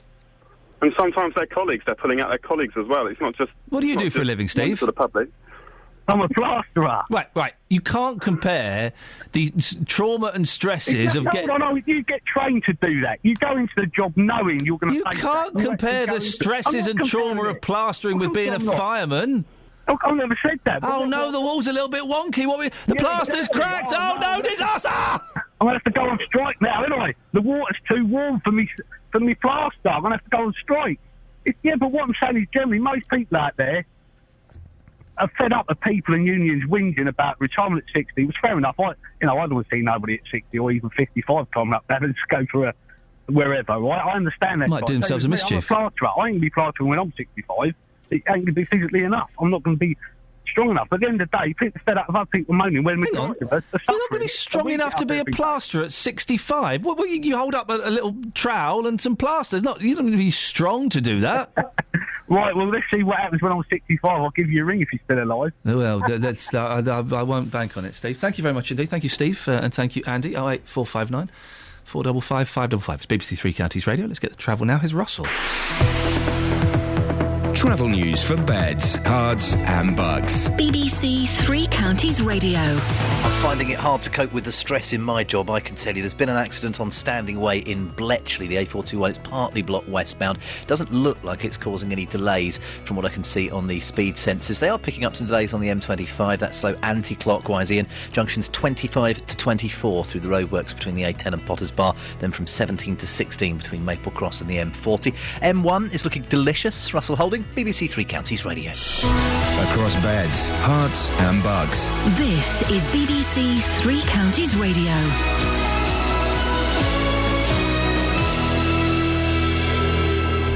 It's 7:30. I'm Barry Caffery. The headlines: firefighters in Beds, Hearts and Bucks will stage a fresh strike today in a row with the government over pensions. Fire brigades are urging people to put off fireworks displays until tomorrow, as crews walk out from 6:30 this evening until 11 o'clock tonight. The exams regulator Ofqual has confirmed the details of what it calls the biggest shake-up of GCSEs in England for a generation.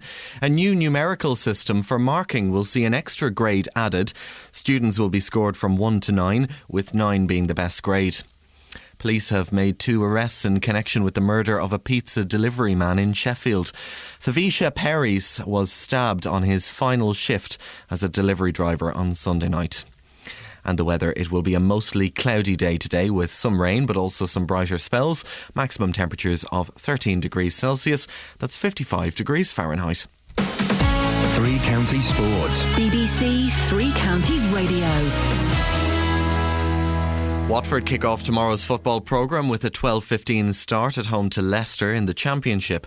It's another televised clash for the Hornets after Monday's night's controversial draw at Brighton.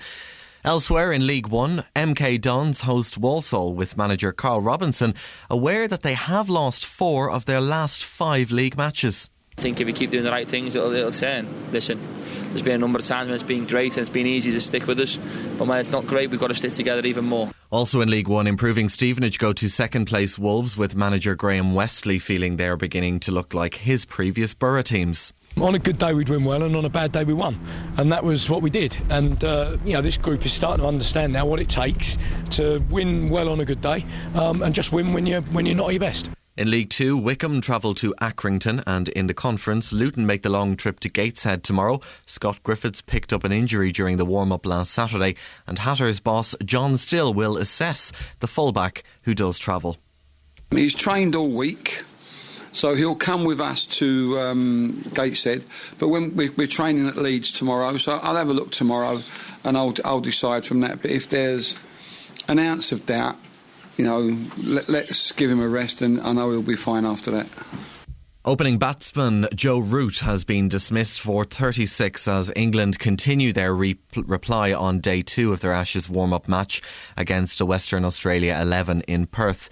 A short time ago, England were 106 for 1, with Michael Carberry unbeaten on 55. Earlier, the hosts declared on 451 for 5, with Stephen Finn taking the only wicket to fall today. Rory McIlroy is 3 shots off the lead after his second round at the World Golf Championship event in Shanghai. McIlroy shot a level par 72 today after a 65 yesterday. He's 7 under, 3 back from the American Dustin Johnson. BBC Three Counties News and Sport. I'll have a full bulletin at 8.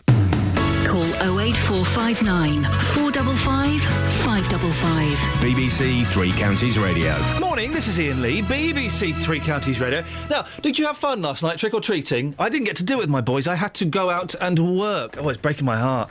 My boy said, Daddy, come back and read... He's having a sleepover. Daddy, come back and read me and my friend a bedtime story. I was like, I'll try, knowing that there was no chance of me getting back, and they're all dressed up in their spooky costumes.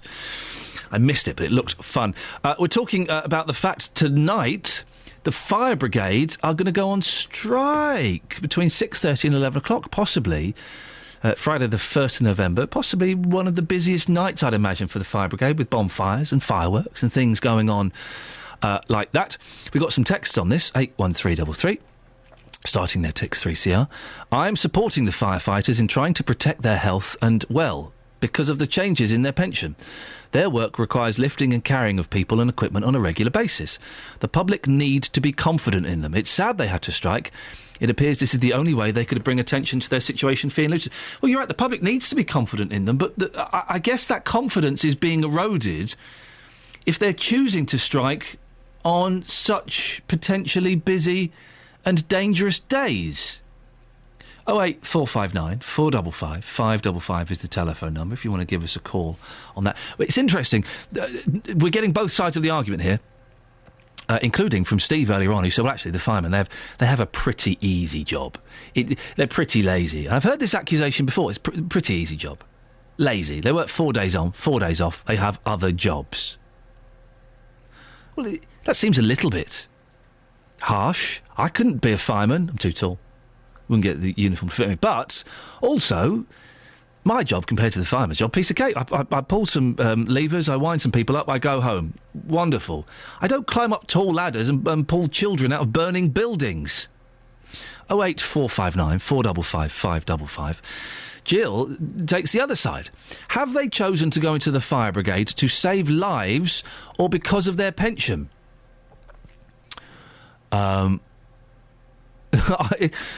Tony, I don't think you're taking this quite so seriously. Iain, I didn't think any fireman wanted to retire at all. I've seen London's burning, and them firemen were gutted when they had to retire from the force.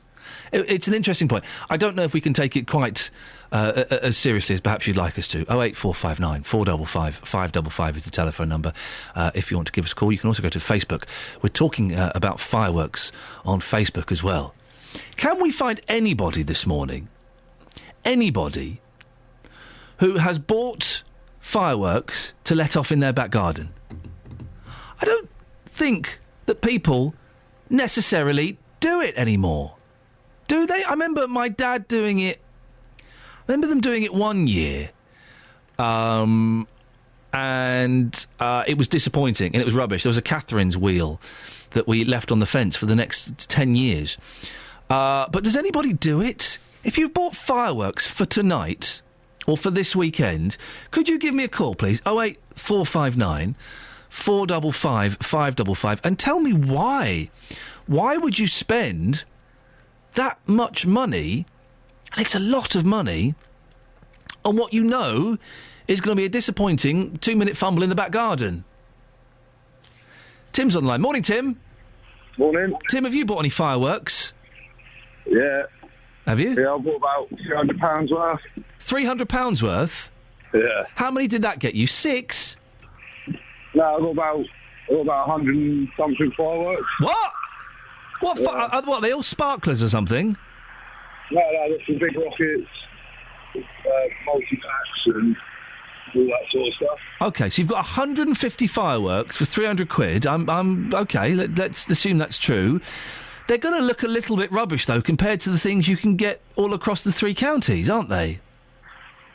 Look a bit rubbish? Yes. Hello? No.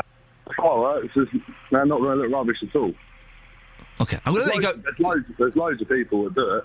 Yeah, they do, but I've seen... You see people's back garden displays, and they're no good, are they? They're very disappointing. Oh, yeah. Well, when you get people that live in the cities and stuff, yes. Yeah, but, I mean, we live in a country park, so we got acres and acres of ground. Yeah.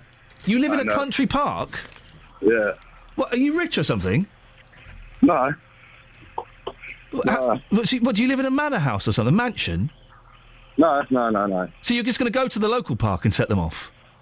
No, we live on a country estate, basically. My old man used to work on the farm, and he got the farmhouse, and we live there, basically. Well, that might make it...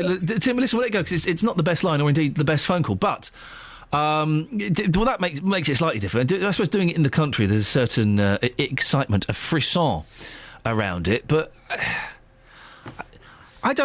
I'll be honest, I don't believe him. 150 fireworks are 300 quid. That's 2 quid a firework. I can't... Saying that, I've never bought fireworks. I walk past the displays in places like Tesco's and things sell them, don't they? Does that sound right to you, dear listener? 08459 455 555 is the telephone number if you want to give us a call. On the subject of the firemen going on strike tonight, we put this on the Facebook page now, so you can go and have a little look at that and have your say on that, as lots of you have done, including, these computers are so rubbish. I demand, let me close down the internet again. I demand that one of us gets the sack and we get a huge payoff and then donate that money towards buying new computers at BBC Three Counties Radio, because they're very, very slow. Very slow indeed. Right, I think I've almost got it working. Hang on a second. Bear with me. No, can you copy and paste the Facebook comments for me? Because my computer's completely gone to conk this morning. Here's a couple. Right. John says, heartless action by the Fire Brigades Union. Fine, strike for what you believe in, but strategically planning to ruin major events is just plain selfish. 365 days in the year to choose, but they go for the one time when they will be needed. If something major should happen and people lose their lives, I hope they realise that they chose greed over the people they serve. Selfish people. Carol says if there were no fireworks, there wouldn't be a problem.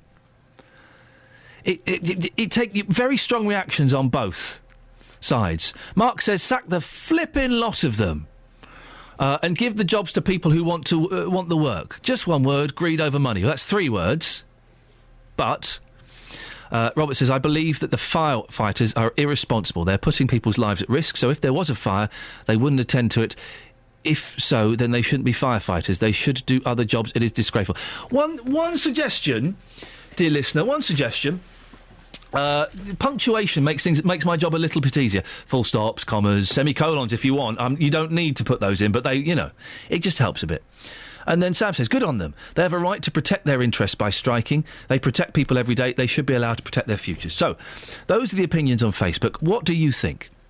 Is it selfish for the fire brigade to go on union? Is it irresponsible? Or are the parents, the families who insist on going ahead with their plans tonight, are they irresponsible? 08459 455 555 is the telephone number if you want to give us a call about that. Don't forget, dear listener, as well, that each week the show has a weekly podcast. Yes, I'll do a little bit of blowing my own trumpet. I don't have a trumpet, but if I did, I would be blowing it now. The show's got a weekly podcast. It's about 50 minutes, an hour long, and we kind of take the best bits of the week and bung them all in. Today's will come out at about 2:30, something like that. And you can get it by going to the Three Counties page or by going to iTunes. Now, the last couple have been quite weighty. We've had Tina Beloveth Powerful. I think you can still get those 2 podcasts. They don't last. They stay up on life about 30 days. I think you can still get those 2 podcasts if you want. The Reverend Dr. Tina Beloveth Powerful. But once you have them, they're yours to keep forever. They'll become collector's items one day. People will be swapping them like Panini stickers and Pokemon. You can download it. But this week's is not... I don't think there's hardly anything serious in it at all. It's just us... It's just you doing impressions of Justin Dealey, I think, Kelly. That seems to be the main thrust of it. You what, bruv? Sorry, Justin. It's people doing impressions of you this week. Oh, nuts. Thank you. Who's that supposed to be? Me. Who? Justin. OK, right. Thank you very much. I'm getting a little bit confused. So go and download the podcast. Can I ask a little favour? Of course I can. You'll indulge me in this. If you download it from iTunes, why don't you leave some nice comments? No, I know. No, we don't normally like patting on the back here, but if you do, it kind of just, it makes us look better, and iTunes think, oh, that's interesting, and the bosses at the BBC think, oh, that's interesting. We'll give Iain another contract. 08459 455 555 is the telephone number if you want to give us a call this morning. Jenny says, I don't have particular sympathy with the fire service, who do at least have jobs. We've all suffered with regard to pension cuts and postponements at both personal and state level. But I definitely don't sympathise with those untrained people who want to undertake dangerous activities in their own back gardens, causing trauma to wildlife and domestic animals, securing the knowledge that if they mess it up, the fire brigade and ambulance service will come and save the day at taxpayers' expense. Nobody needs private firework displays and bonfires. Nobody does. But if people want them, then they're allowed to have them. Justin. Yes. We're having this debate, and I know you're busy for the rest of the morning, but maybe you could squeeze a little one out for me.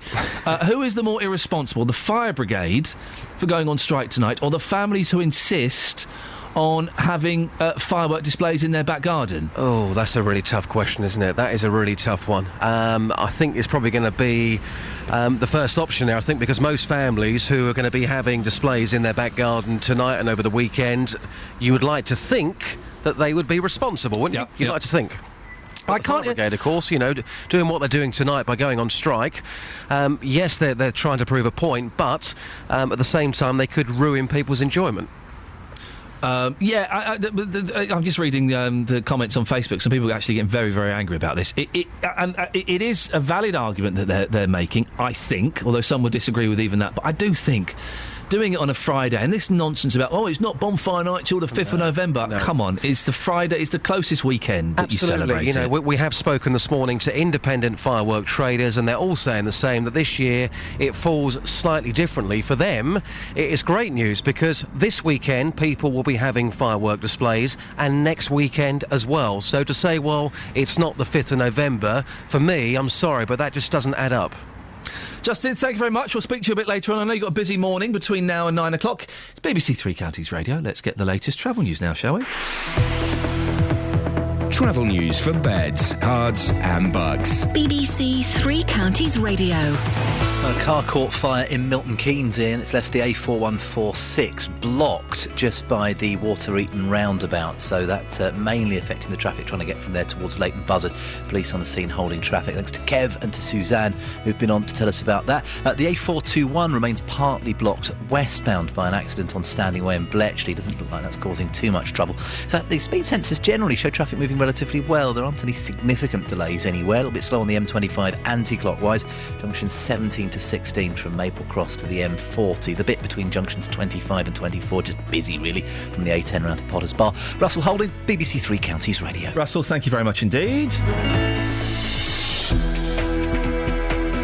Right, 7:46, it's Friday, the 1st of November. I'm Iain Lee. These are your headlines on BBC Three Counties Radio.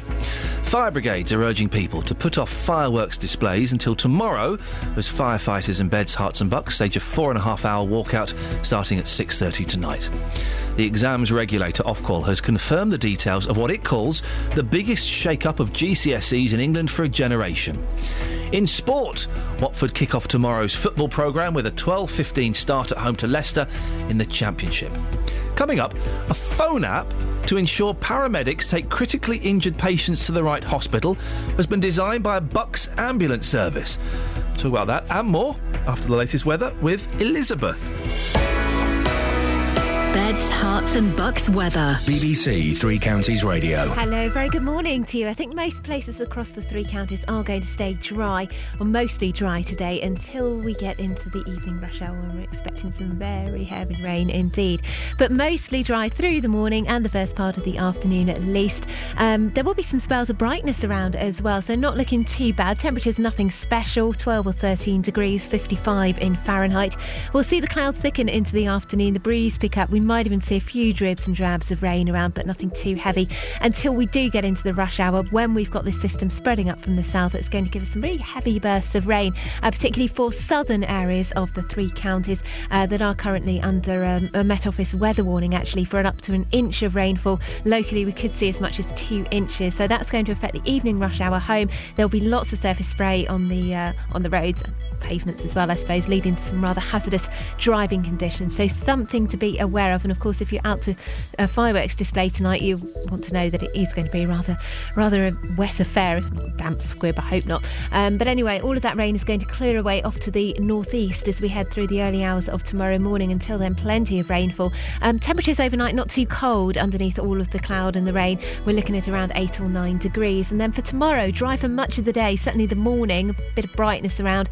Then into the afternoon, we're likely to see a band of heavy showers pushing in from the west. Behind those showers, into the evening time, it's going to turn very blustery indeed. We could be looking at gusts of up to 40 to 50 miles per hour, so not as windy as it was on Monday, but certainly very windy for Saturday evening. If you're going out to a fireworks display then it's going to be a rather windy affair. Sunday, it's looking bright and breezy, a few showers around and some spells of brightness, and perhaps even some sunshine before we welcome more rain in on Monday morning. That's the forecast. 525,600 minutes. Tomorrow, Three Counties Sport takes over. We'll be live from midday with 5 more live commentaries. And Watford score here inside 4 minutes. We start with Watford hosting Leicester in the early kickoff. And it's rifled into the net. Then at 3, you can choose MK Dons versus Walsall, Stevenage against Wolves, Wickham at Accrington, or Luton's trip to Gateshead. 8 yards out, pokes the ball past Jensen. Listen to your local team tomorrow from midday here on BBC Three Counties Radio. We've had an interesting suggestion. I don't know how long we've got Russell Holding doing the travel for us, but Scott has tweeted me. I've got an idea for a feature, Iain. Russell the travel man shakes something in his hand and you say, "What's Russell holding?" People ring in and guess. It's almost as good as Paul Scoins. If you've never played Paul Scoins, so don't worry, there'll be a bank holiday coming up soon. You'll probably hear it over Christmas. 08459 455 555 is the telephone number. If you want to give me a call this morning, you're more than welcome to. We've got a few texts on the fire brigade. Iain, let off fireworks in your garden tomorrow night. Simples, said David in Kempston. What if you can't, though, David? What if you can't? What if you've got it all planned for tonight? And Pat's texted in regards to Steve. Steve called in and said that firemen, they don't really work very hard. They have 4 days on, 4 days off. Everyone has a stressful job. Well, Pat says Steve needs to get an education in compassion when he feels the majority of our population are fed up with whinging firefighters.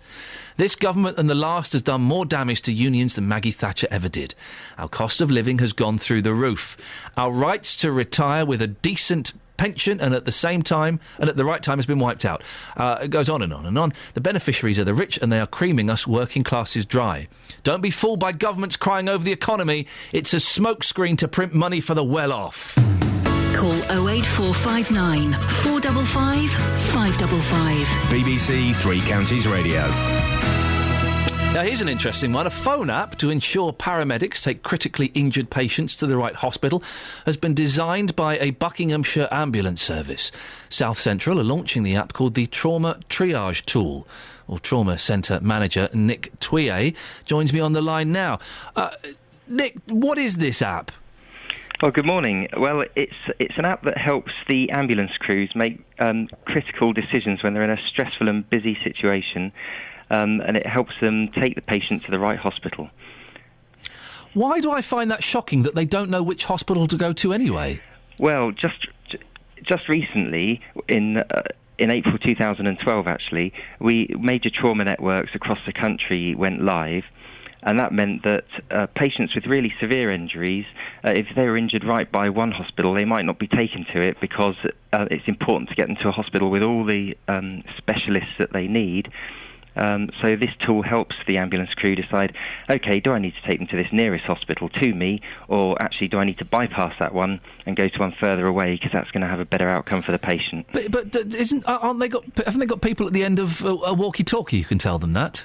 Well, this is much quicker, and it means every crew can make the decision themselves without having to rely on someone on the other end of a desk, on the other end of a phone at a desk. Well, no, so that they're relying on an app on a phone? Well, they rely on their judgment. They have to make their own judgment calls for the information they put into the app, and the app is just a tool to help them make their decision and make the best decision. So how long does it take?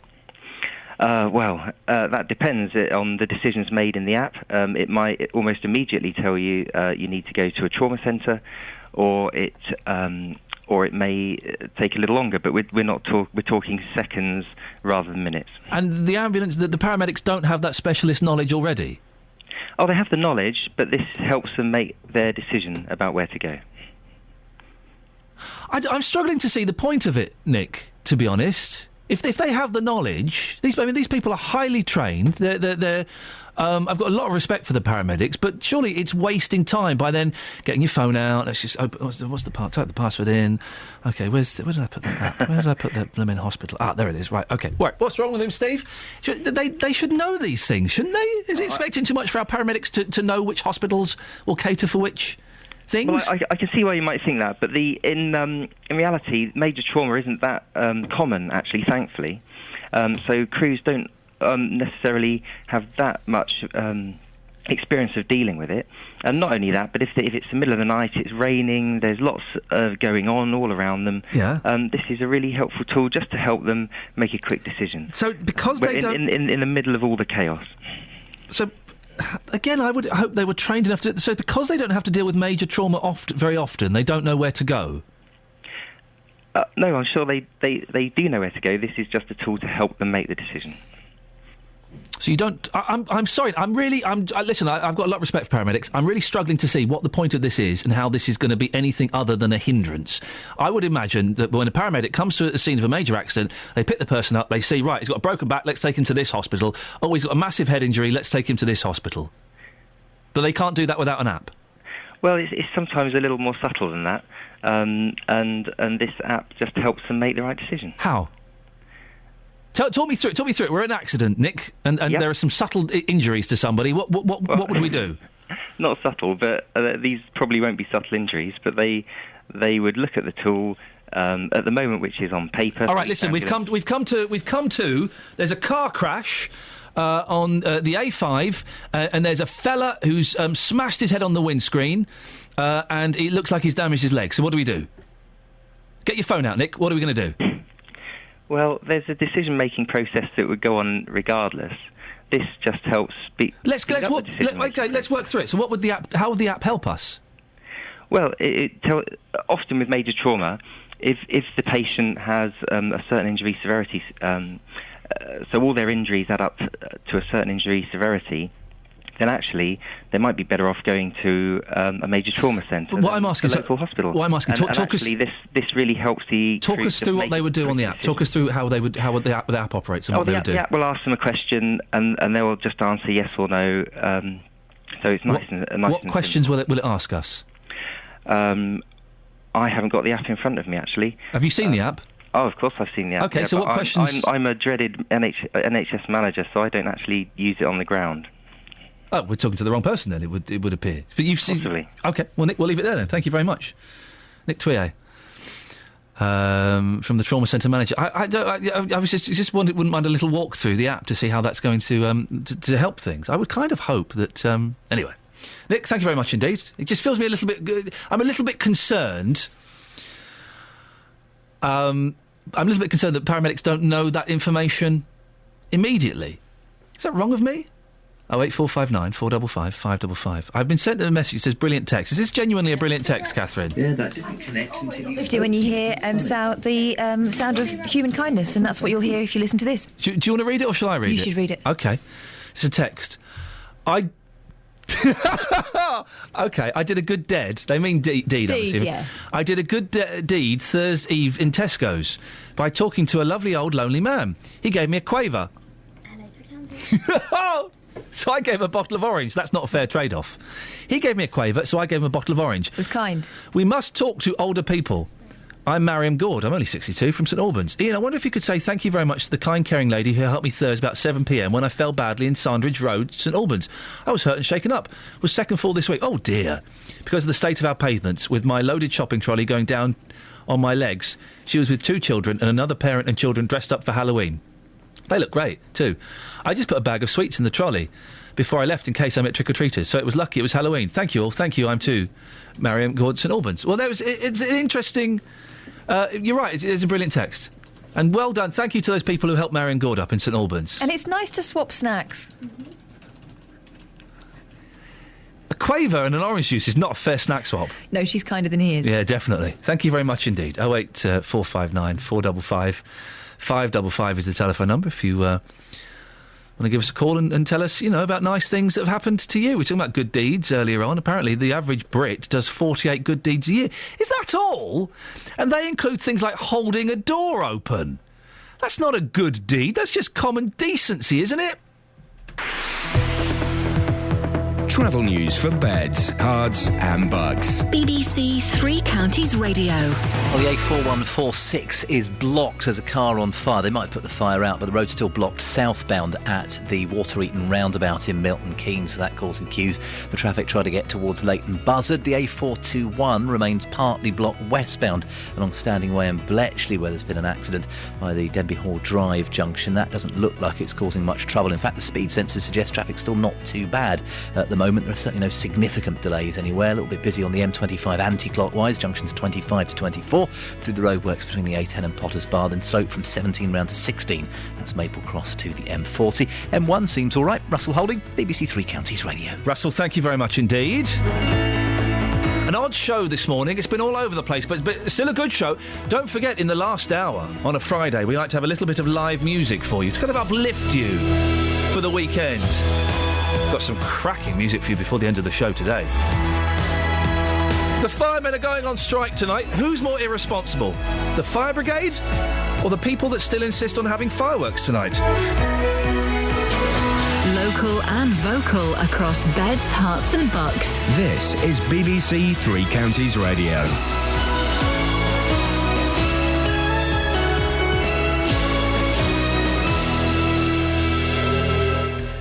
It's 8 o'clock, I'm Barry Caffrey. The headlines: firefighters to strike this evening, changes to GCSEs confirmed, and Bucks Ambulance Service launches mobile app to take patients to the correct hospital. BBC Three Counties Radio. Firefighters in Beds, Hearts and Bucks will stage a fresh strike today in a row with the government over pensions. Fire brigades are urging people to put off fireworks displays until tomorrow as crews walk out from 6:30 until 11 o'clock tonight. There will be another stoppage on Monday, the day before bonfire night. Roy Wilshire is Hertfordshire's chief fire officer. He thinks this evening's strike will affect the way the public view the fire service. I think that's one of the great shames. I don't think there's any great public support for people going on strike at the moment, and it's a great shame that it is a wonderful service. It still is a wonderful job, and it's a shame for everyone. The exams regulator for England has announced major changes to the GCSE, which will see the end of coursework in favour of assessment by exam only. Instead of grades A* to G, candidates will be graded numerically, with 9 the top grade. The first students to be affected will be those taking exams in maths and English in 2017. The chief regulator of Ofqual, Glenys Stacey, said the changes were significant. This is the biggest change really in a generation. They've been around for over 25 years, these qualifications, but now we are seeing fresh content, we're seeing a different structure, we're seeing high quality assessments really coming in, so it's a significant change for students and for schools. Police have arrested a 25-year-old man and a 17-year-old youth in connection with the murder of a pizza delivery man in Sheffield. Thavisha Perries, who was 25 and from Sri Lanka, was stabbed on Sunday night. Baby P's mother is understood to have been released from prison. Tracy Connolly was given a minimum of 5 years for causing or allowing the death of her son Peter in 2007. She'd been held on remand for several months. A phone app to ensure paramedics take critically injured patients to the right hospital has been designed by a Buckinghamshire ambulance service. South Central are launching the app called the Trauma Triage Tool. Nick Thulies is Trauma Centre Manager, and he told Iain what it'll involve. Major trauma networks across the country went live, and that meant that patients with really severe injuries, if they were injured right by one hospital, they might not be taken to it because it's important to get them to a hospital with all the specialists that they need. So this tool helps the ambulance crew decide, OK, do I need to take them to this nearest hospital to me, or actually do I need to bypass that one and go to one further away? In sport, Watford kick off tomorrow's football programme with a 12:15 start at home to Leicester in the Championship. And in League One, MK Dons host Walsall and Stevenage face Wolves. The weather, it will be a mostly cloudy day today with some rain about, also some brighter spells. Maximum temperatures expected 13 degrees Celsius, that's 55 degrees Fahrenheit. Get the latest news and sport online at bbc.co.uk/3 counties.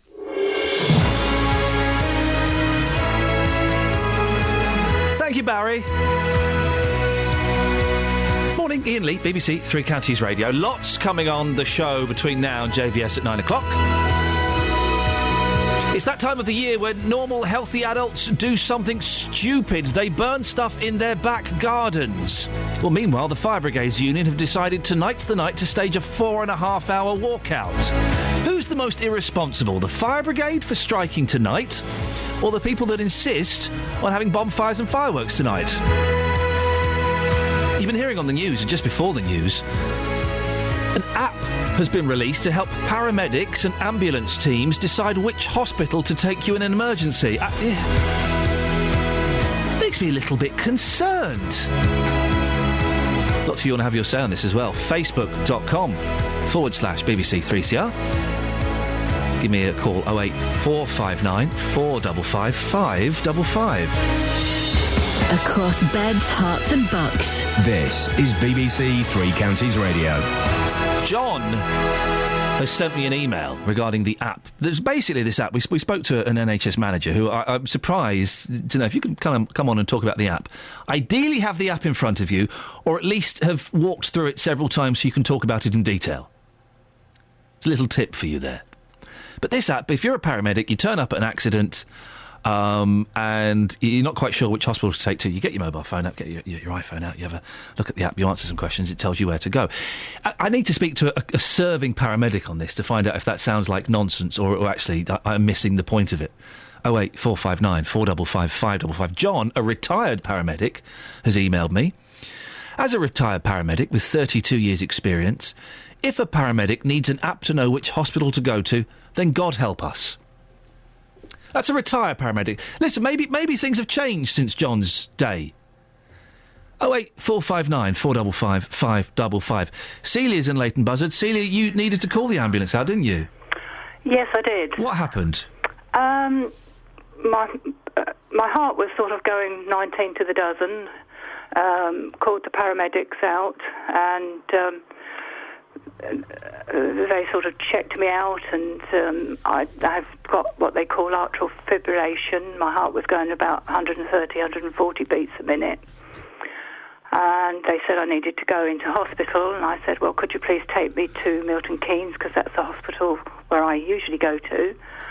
This is about 5 o'clock in the morning, 2 days before Christmas. So you normally go to Milton Keynes, and I'm assuming that means all of your records and stats would be there. OK. Yeah. And they said, oh, no, we've got to take you over to the Luton and Dunstable. It is where there is a good cardiac unit, and we need to take you to there. So I said, well, I'll be guided by you. Went over to the Luton and Dunstable. Later on in the day, when I was being seen by a doctor again, he said, why did you come here if all your details are at Milton Keynes? Oh. And I said, because the paramedics refused to take me to Milton Keynes. Dear.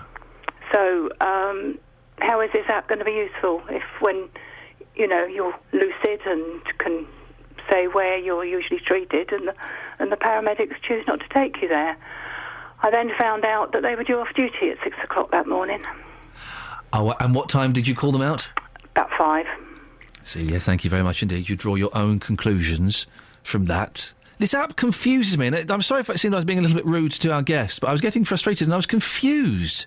I was disappointed he didn't have it in front of him or have a working knowledge of it, because I wanted him to walk us through it. But I need to speak to a paramedic. I know paramedics listen to this show, I know. So if you're listening, give me a call this morning and let me know. An app that tells you which hospital to go to. You answer a few questions. Really? Is that going to help? I'm missing something here. 08459 455 555. Do you know what? It's just reminded me. I had an email this week from a gentleman who was picking me up on... And I've noticed I do it, and I'm trying not to do it, and I caught myself doing it then. Instead of saying going to, I say, gonna. Is this going to help? Is this going to help? And I've noticed, and he raises something. I wonder if I can find his email, because his email was absolutely cracking, and he spotted something that I'd spotted as well, and I didn't think anyone else had picked up on. And it is the way that the language is... Richard King, here we go. He says nice things about me and J-Dog and Kelly Betts and things like that. I do have a gripe, though. Not about you, Catherine, I'm afraid. Sorry, it doesn't mention you. Never mind. I do have... no, it doesn't... Oh, no, it doesn't mention you, no. I have a gripe. While listening to the traffic reports this morning, I'm sure that your man said, quote, unquote. OK, then he goes... He then goes on to say... where is it? Sorry. Does anybody say going to anymore? It's always gonna. Even BBC newsreaders and top journos use it. What's wrong with going to? I'm so ashamed our Queen's English is being abused by respected and intelligent broadcasters out there. I'm writing to Her Maj. I heard someone, a reporter on PM on Radio 4, say gonna instead of going to, in a recorded package. This is going to really affect the bankers, or whatever it was. It's an odd one, isn't it? Do you want your broadcasters to sound like you, to sound like they're talking to you in an intimate medium, sitting next to you in your bathtub or in your car? Or do you want them to sound like they're lecturing you? I guess that's the point. On Radio 4, I want them to lecture me. Yeah, exactly. I want them to sound intelligent and superior to me. Yeah, you don't want to think you're brighter than they are. You don't want to think that you are brighter than they are. Can we have a vote for the listeners, from the listeners? I know we're not allowed to, technically, BBC, but I'm going to overrule that. I'm going to overrule that. Do you want me, dear listener, to say gonna or going to? 81333, start your text 3CR. 08459 455 555. Gonna or going to? What are you putting that face for, Bets? That's the worst phone-in I've ever heard. No, it's not. The do you want Iain Lee to talk proper phone-in? Yeah, it's not the worst one ever. Cool. Okay, put them straight on. Put them. I bet they'll be talking about this. Are they talking about this? OK, let's go on to the next item. 08459 455 555 is the telephone number if you want to give us a call. Firefighters across Beds, Herts and Bucks will go on strike from 6:30 this evening for 4 hours. It's part of a national strike over pay, pensions and working conditions. Earlier on, the chair of the Fire Brigades Union in Bedfordshire, Pat Carberry, told me no one should light their own fireworks tonight. If you really want to go to a bonfire party, go to an organised event instead. Well, there is one such event at Bedford Rugby Club tonight. Sam Roberts is the public address announcer at the club's home games and joins me now. Sam, you're going ahead despite the fact that the fire brigade is going to be on strike. We are going to go ahead. Yes, you're absolutely right. And we are going to have a good time. As you've mentioned there, firefighters are encouraging people to go to public displays, and we've been running ours for nearly 30 years, and we find that we've had no such problems in the past. We're certainly not going to plan to do anything strange or silly this evening. We have a chief safety officer who's a former fireman. He's been cross-checking and double-checking everything throughout the week, and we're very much looking forward to it. We have a new display, new laser show, and new kids show as well, so it should be quite good fun. How long are the fireworks going to last for? Going to last for? Sorry. Right, you can only get self-preoccupied by this now. Now you've mentioned it, can't you? Yeah. We're hoping they're going to last the best part of sort of 45 minutes. The firework display itself, 45 minutes. Yeah, yeah, fantastic. Yeah, we hope so. There's a kids display that kicks off a little bit earlier as well, and there's a laser show as well, which makes the whole package just that little bit extra special. But of course, you'd expect me to say that sort of thing. Well, of course, you're selling it, and you're selling it very well, Sam. Well done. You're raising money for charity. What charity is that for? Well, the actual event is organised by the Bedford Rugby Followers Association. We as a rugby club host it. The followers, the supporters of Bedford Blues, they organise it all, and they create a large amount of charity donation every year. I am not 100% sure who they're going to give their money to at the end of the year. Last year they gave it to the wonderful Keats Cottage Hospice just outside of Luton. They could well be giving it again to an equally worthwhile cause, but they do it at the end of every year. They run a lot of charity events through the year. This is just one of them. And are you going to be speaking on the public address? So, I'm so sorry to involve you in my own personal nightmare, Sam. No. Will you be going to use the public address system this evening? Because I love you guys that get to use that system. I genuinely do. It's not something we're going to do. No. You can imagine me sort of trying to hype up a fireworks display. You don't need to do it, do you? The oohs and the ahs are already there from the public themselves. I remember going along as a 7-year-old to the Bedford Rugby Club fireworks display and pretending that I had a firearm and shooting up at the sky and doing all that. As an imagination of a young boy, you know, the fireworks are already there and already having lots of fun. You don't need some prune on the public address system telling you how to enjoy your fireworks. Sam, give us the details. What time does it start? Where do people have to go? It all kicks off at 8 o'clock this evening. You can't get in any later than 8. I suppose that's probably worth mentioning. Yes. But the actual gates open at 6. The fun fair is open from then. The kids show is at 7, and you can get in. You can still buy tickets from the centre of town, the ticket office in the centre of town, as well as the rugby club as well. So yeah, it's the best way to have a look at your fireworks. With all this firefighter striking situation, definitely come along to Bedford Blues, and we'll look after you very safely and very sound. Sam Roberts, lovely to talk to you. Thank you very much indeed. Have a fantastic evening. I'm sure you're going to. Akbar's on the line. Good morning. By the way, can I just say I've been told that the should I say gonna or going to is the worst phone-in ever. The switchboard has lit up. It has lit up. Akbar's on the line. Good morning, Akbar.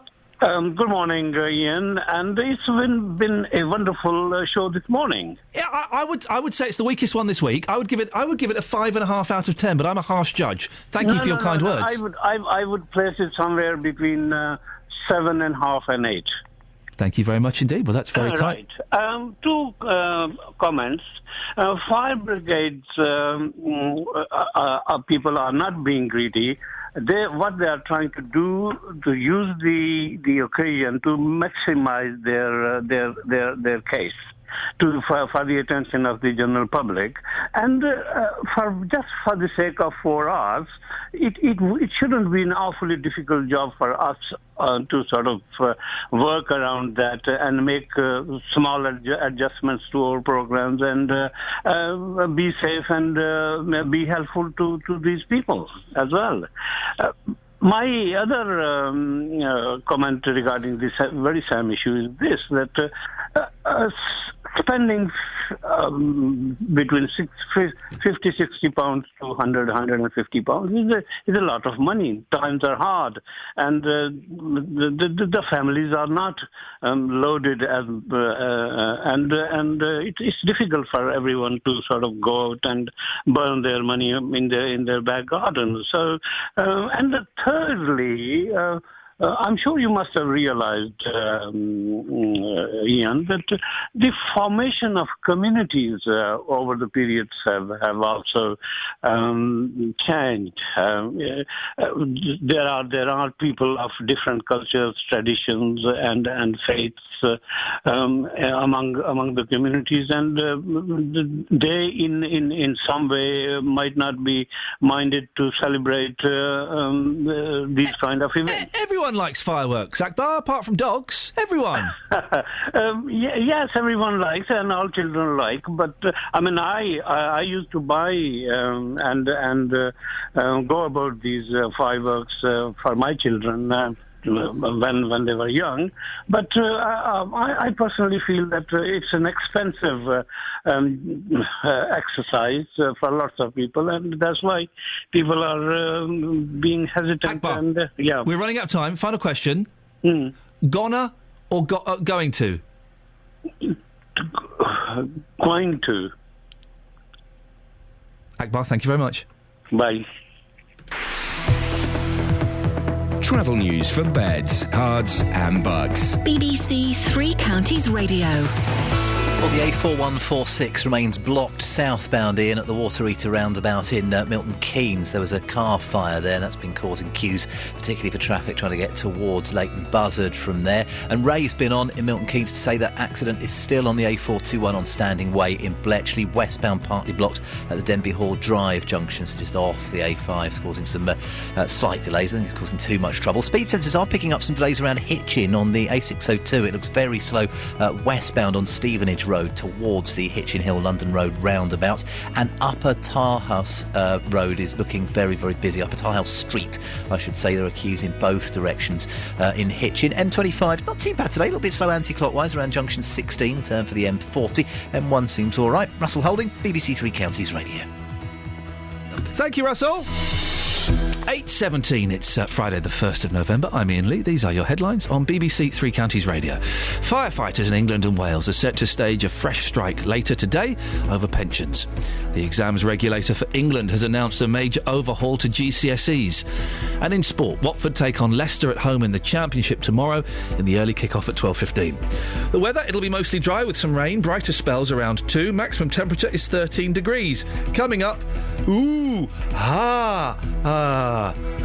BBC Three Counties Radio.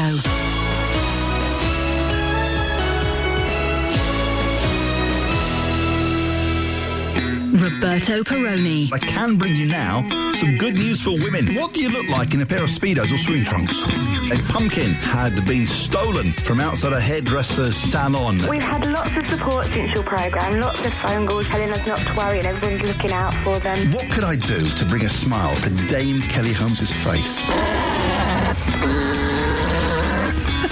Do you know what that sound is? I do. They're alpacas. I've got 6 alpacas. They're lovely. Everyone takes the mickey. Roberto Perrone. Weekdays from 3 on BBC Three Counties Radio.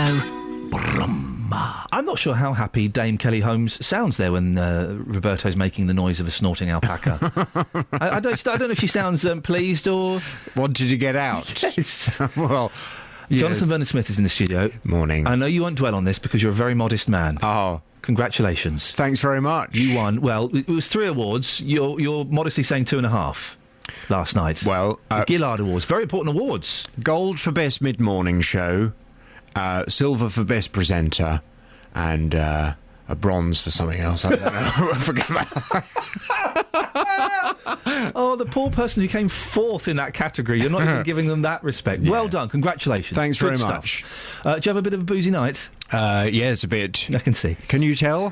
What are the... Your face is a bit flushed, and your eyes have sunk right into the back of your head, and you're drooling.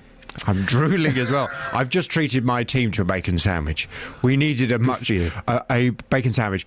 And how about this for drama? No, I won't tell that story on air. Oh, no, what happened? Well, we had a bit of a roadkill incident on the way home from the award ceremony last night on the motorway. Was it a taxi? Was it a pet or a wild animal? No, it's a wild animal. Okay, we can tell that story then. Oh gosh, it was very traumatic. We ran a fox over. Oh dear. Can you imagine? You want to get rid of foxes, don't you? Well, I do, and it was one of those. One by one. It was one of those kinds of strange moments where I thought, well, am I happy about that? No, I'm not. It made quite a bang. Oh dear. Was it definitely dead? Oh, yes. To be honest, it just soured an otherwise pleasant evening. You know, you go, win awards, come back, kill a fox. Yeah. Yeah, it's a very strange evening. What's on your show this morning? Coming up on the big phone-in this morning from 9. Do you support the firefighters' strike? Firefighters in Beds, Herts and Bucks, they're on strike this evening, just as thousands of people across the 3 counties prepare for an early fireworks night. You've been talking about this from 9 this morning. I want your views as to whether you support it. Is it outrageous to choose perhaps the busiest, most dangerous night of the year to go on strike? Is that irresponsible, or do you absolutely support them? Do you think they've got to do it at this time? 08459 455 555. Gonna or going to? What do you mean? What do you what do you say? Sorry, I'm struggling a bit this morning. It's a bit throaty. What do you say? What do you mean? Hello? Do you say gonna or going to? Gonna? Say goner. I heard a reporter on PM on Radio 4 the other day say goner. I'm going to do this. Oh, no, I do say I'm going to do this. Gonna. It seems to become acceptable now. People are going to decide for me whether I say gonna or make the effort to say going to. But it's an odd one, isn't it? Because it is a little bit common. What, gonna? Gonna, yeah. I'm going to do this. Yeah. No, it's not common. So you would say, okay. You can't say going to all the time. Why not? You can't say the correct words properly? Well, it just sounds a little, I'm going to go to the shops. Are you going to go to Auntie Flo's show? I'm going to Auntie Flo's show. I'm going to sort out the consumer problems later. Are you going to go to Auntie Flo's show? That sounds more natural. Okay. That's JVS. That's what JVS has to say. Glenn, do you agree with JVS? What, with Donna? With Jonna, you see, look what he's done there. Right. No, but where I'm from originally in Telford, oh dear, that is how we used to say goner. But we never said going to goner. But that doesn't count as proper English there, though, does it? Well, not really. No, I mean, no. We used to say would not. We'd say wouldn't I? I wouldn't do that. I don't understand the word he's saying now, to be honest. Glenn, because you're not from the same neck of woods, are you? Yeah, neck of woods. Glenn, thank you very much indeed. JVS, thank you very much indeed. I look forward to listening to your show. Thank you. Call 08459 455 555. BBC Three Counties Radio. Please use correct grammar, says Janet. It's just as easy as speaking sloppily, says Janet, who's put a comma in between the A and the S of as. So if you want me to use correct grammar, could you use correct grammar when you're sending me text, please, Janet? Shirley says, I would like you to say going to. Too many people forget that there is a T in the alphabet. Ian, even I use gonna, but I prefer you said going to. Thanks, April. Going to. Queen's English, please. Too much of England is being lost, says anonymous text. OK. I'm going to do my best. 08459 455 555 is the phone number. Now, it's a £70 million a year industry, and this weekend our skies will be dominated by them. Fireworks, of course. But how are you planning to celebrate this year? In a time when food bank uptake is at an all-time high and people are struggling to make ends meet, is it right to be spending 50 to 100, we heard a caller earlier on today, spending £300 on fireworks to let off in the garden? Well, Bedfordshire humanist Iain Smith thinks he has a better idea. Good morning, Iain. Good morning, Iain. Don't worry about the gunner thing, by the way. You said would we want intelligent presenters to be saying that sort of thing? So you're absolved. Don't worry about it. I think it sounded like a compliment. I'm sure there's a fist in that velvet glove, Iain. Thank you. The fireworks. We had a caller early on today who spent £300 on fireworks to let off in his back garden. Yet we were speaking to a fella earlier on in the week who has to decide between heating and eating. Yeah, I mean, and what are you trying to compete with here? I mean, all these fantastic displays we see on TV, there's Sydney, there was the Olympic fireworks on big flat-screen TVs, fantastic displays. How can you compete with that in your garden? It's just going to be a disappointment, isn't it? And I mean, my responsibility within the Humanist is education. I'm education officer. So I'd advocate getting out there, find a local school that's doing a firework display, people who've been trained, so the thing's likely to be safe, and watch a display that's going to be 10 times better than your 300 quid you spent in the garden. You're going to save money. I mean, if you've got money, you're just going to save a lot of money, aren't you? It's going to be 5 or 10 quid per person. You're going to get out there, you're going to see a lot of people, you're going to have there you go, you see. Yep, thank you. Now, you're going to get lots of food on offer, much better than having to make it all yourself. You're going to enjoy yourself in the community, and you're going to save some money. Now, if you've got that money to spare, then to start with, you're funding the school. If you go to a school display, the Parent Teachers Association, and heaven knows these schools are, being squeezed of money, so you're doing some good there. Even if you're going there just to help fund the school, it's great. That's what I did last year. I think it's half term at the moment, so it's a bit difficult to find out what's going on in local schools. But certainly look round for a school, get out there, spend your money at the school instead, have a much better display because they'll be spending thousands of pounds on fireworks, not 300 or 30. And if you're really struggling for cash, you're going to save a lot of money. If you've got money, spend the money at the school, save a packet, and then give the remainder to someone who can use it. Food banks locally, it's a good one you mentioned. There's a good food bank in Bedford. We actually collect for the for the food bank. So each one of our meetings, people bring tins and packets and things like that, and then we take it down to the food bank. So you could do an awful lot of good and have a much better display, and in safety. And the safety aspect. I asked round a few friends yesterday. My brother organises a big display down in Southend, and he actually dived to try and catch a firework that was going into the crowd. This is a proper organised display. So he dived to catch a firework? Yeah, it was going into the display, and he broke his shoulder doing it. Wow. So, these are just people I know. There's a guy installing my boiler. He knows someone who was injured with a firework, came out the wrong way. So it's not just sort of on TV, where you do see these horrific injuries. There are local people you can talk to. People seem to know other people who've been injured, minor injuries. And, it's difficult to justify, isn't it, when you can go out to something that's even better. But to be quite honest, I like fireworks. And like you, I do like the excitement of lighting fireworks. And I think, you should buy kids' sparklers, little kids' sparklers, and enjoy it. But, we're running up to Christmas now. People are going to be really struggling out there. So if you can get your surplus money that you save on these fireworks out to a food bank, if you can't, bring them round to Bedford Humanists. Tuesday, 26th of November. We're talking to the Bishop of Bedford, actually. So just bring them along to our meeting. We're on the net. And we'll make sure that your cans, if you want to give a donation, we'll make sure that gets to the food bank as well. Iain, it's always a pleasure to talk to you. Thank you very much indeed. Bedfordshire humanist Iain Smith. He's just reminded me the most terrifying advert I ever remember seeing as a child is that one about fireworks where the kids are playing with the sparklers. They're writing the names of the sparklers. And then they drop them on the floor, and then one of the kids goes to pick up the wrong end of the sparkler, and then the next day you see her on the way to school with her hand all bandaged up. That was terrifying. Oh, I might buy some sparklers this weekend. See, this story, I was going from not buying any fireworks to thinking, well, I might get a couple now to have in the back garden. BBC Three Counties Radio. It's time to get the latest travel now with Russell. Travel news for beds, cards and bugs. BBC Three Counties Radio.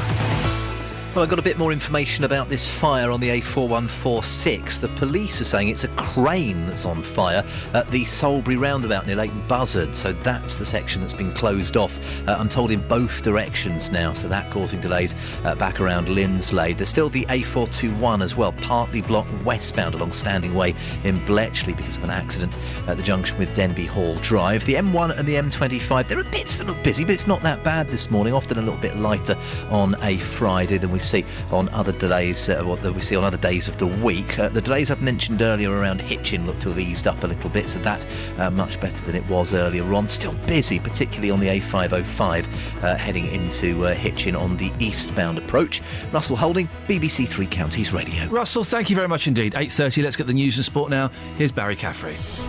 Across beds, hearts and bugs. This is BBC Three Counties Radio.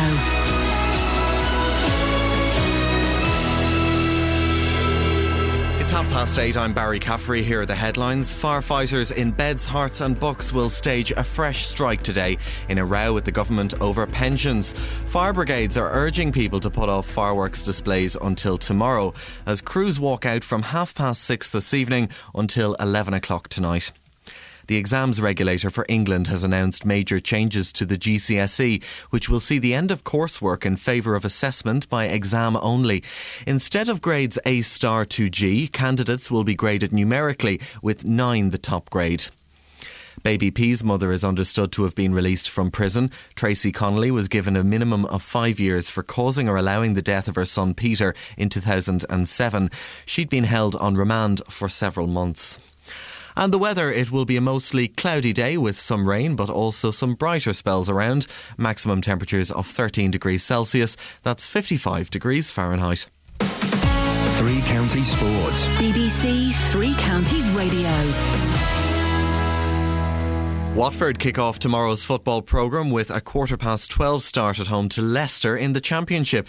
It's another televised clash for the Hornets after Monday night's controversial draw at Brighton. In League One, MK Dons host Walsall with manager Carl Robinson aware that they have lost 4 of their last 5 league matches. I think if you keep doing the right things, it'll turn. Listen, there's been a number of times when it's been great and it's been easy to stick with us, but when it's not great, we've got to stick together even more. Also in League One, improving Stevenage go to second place Wolves, with manager Graham Westley feeling they are beginning to look like his previous Borough teams. On a good day we'd win well, and on a bad day we won, and that was what we did. And this group is starting to understand now what it takes to win well on a good day, and just win when you're not at your best. In League 2, Wickham travel to Accrington, and in the conference, Luton make the long trip to Gateshead tomorrow. Scott Griffiths picked up an injury during the warm-up last Saturday, and Hatters boss John Still will assess the fullback who does travel. He's trained all week. So he'll come with us to Gateshead, but when we're training at Leeds tomorrow, so I'll have a look tomorrow, and I'll decide from that. But if there's an ounce of doubt, let's give him a rest, and I know he'll be fine after that. A short time ago, England's cricketers were 161 for 2 on the second day of their Ashes warm-up match in Perth, in reply to a Western Australia 11's 451 for 5 declared. Joe Root and Michael Carberry are the batsmen to be dismissed, Root for 36 and Carberry for 78. Rory McIlroy shot a level par second round to leave him 5 shots off the lead at the halfway stage of the World Golf Championship event in Shanghai. Dustin Johnson leads at 12 under par. BBC Three Counties Radio News and Sport. I'll have a full bulletin at 9. Email 3cr@bbc.co.uk. BBC Three Counties Radio. Morning, Iain Lee, BBC Three Counties Radio. Fireworks, strikes, going to, all kinds of things on the show. And some live music to cram in before Jonathan Vernon-Smith comes in and does his thing. Bill's in Hemel. Good morning, Bill. You all right, mate? Good morning, Ian. Lovely to hear you. Lovely to hear you, loud and clear. I need to just clean my left lug out. You've deafened me. Ah, brilliant stuff. It's a lovely morning. What can I do for you, Bill? Yeah, you were talking about what I'm talking about, pet hates of words. Yes. I can't stand this word mate. Oh, why? Well, you get down the road and everything and say, hello, mate, hey, mate, you come here. I'm not there, mate. I don't know who they are. And the other one is another one called duck. Hello, ducks. Yeah. Hang on a second, Bill. I'm just getting a message. So you don't like it when people call you mate? Yeah. And duck. You don't like that. Hang on, stay there. Catherine? Yeah. When Bill came on the phone to you this morning, what did he call you? My darling. Bill? Yeah, hello. Now. You've been busted, haven't you, mate? You've been busted. I have. Yeah. I know. But the other one as well. You don't get another one. You've been busted. No. No, the other one is, you know. You know? You know. What? You know when you talk to somebody and they go, well, you know. What? You know. I don't know. What are you talking about? Well, this is what I'm saying. When people have a conversation and they go, well, you know. What? You know what I'm talking about. You know. I don't. You've not told me. What other thing don't you like when people say? Exactly what I'm saying. This is what I'm saying. You're not saying conversation. You're not saying anything. So what don't you like? The third thing? The third thing is about you know. I don't know. What is it? That's the word. That's the one I'm talking about. You've not told me anything. Right, you're having a conversation with someone and they don't know what they're talking about. Then they go, you know what I'm talking about. I don't know, Bill. You've not told me. What are you talking about? We've got you don't like mate, you don't like duck. What's the third thing you don't like? I'm talking about when people are having a conversation with somebody. I've got that bit. So that people are having a conversation with somebody, yes. Yeah, and they don't know what they're talking about, but they say to you, you know... What? What they're saying about a conversation. Well, tell me. But they don't know what you're talking about. So? That's another one that gets my... You don't like it... All right, I think I've got it. You don't like it when people don't know what they're talking about. That's right. OK, but they don't say anything specific. That's exactly. When they're having a conversation and they don't say the word about it, and they say, you know... What? That's what I'm trying to say, Ian. Well, tell me. Just say it. Don't be shy. Come on, spit it out. You're getting me going here. Bill, thank you very much indeed. Who's on first? What's on second? I don't know who's on third. Dave's in Luton. Good morning, Dave. Good morning, Ian. Dave, what can I do for you? Goner. Yes. In the dictionary, it says a person or thing that's in a desperate state of affairs. Right. Well, I can name a person, but... I've got a dictionary in front of me, Dave. I'm going to read it to you. On, but that's what it's saying, goner. Right, OK. It's going. It's going. You're going in a minute. The word going is in the English directory. It's in the English directory? Yeah.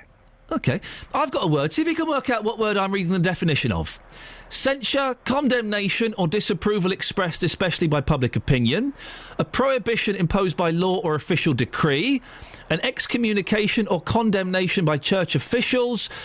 To prohibit, especially by the official decree. Any idea what word that is? Is that goner? No, it's banned. What happened to you?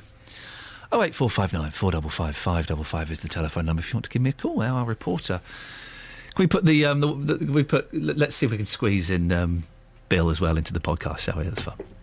Our reporter Justin Dealey is on the streets of Dunstable this morning, and Justin, I'm not quite sure what's going on, so I'm going to let you explain. Yeah, yes, Ian. As you mentioned, I'm in Dunstable. I'm on West Street in Dunstable. I'm outside Blockbuster Video.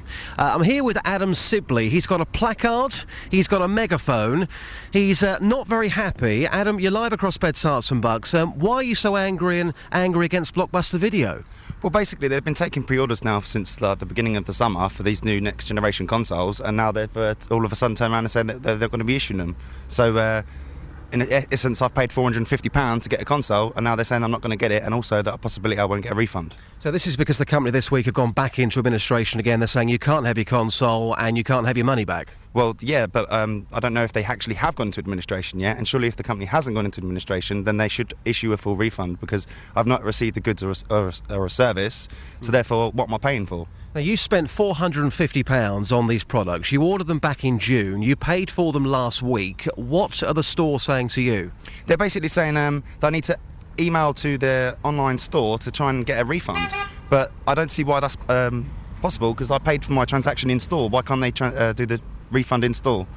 OK, so your placard here, what does that say? It says, Blockbuster robbed me of £450 for a PlayStation 4 that I will not get. So you're going to be here from 9 o'clock this morning outside the store with this megaphone. What exactly have you got planned today? Well, I'm waiting for the manager to turn up to the store to hopefully explain to me why they're not going to issue me a refund, because I don't see why they can't do that.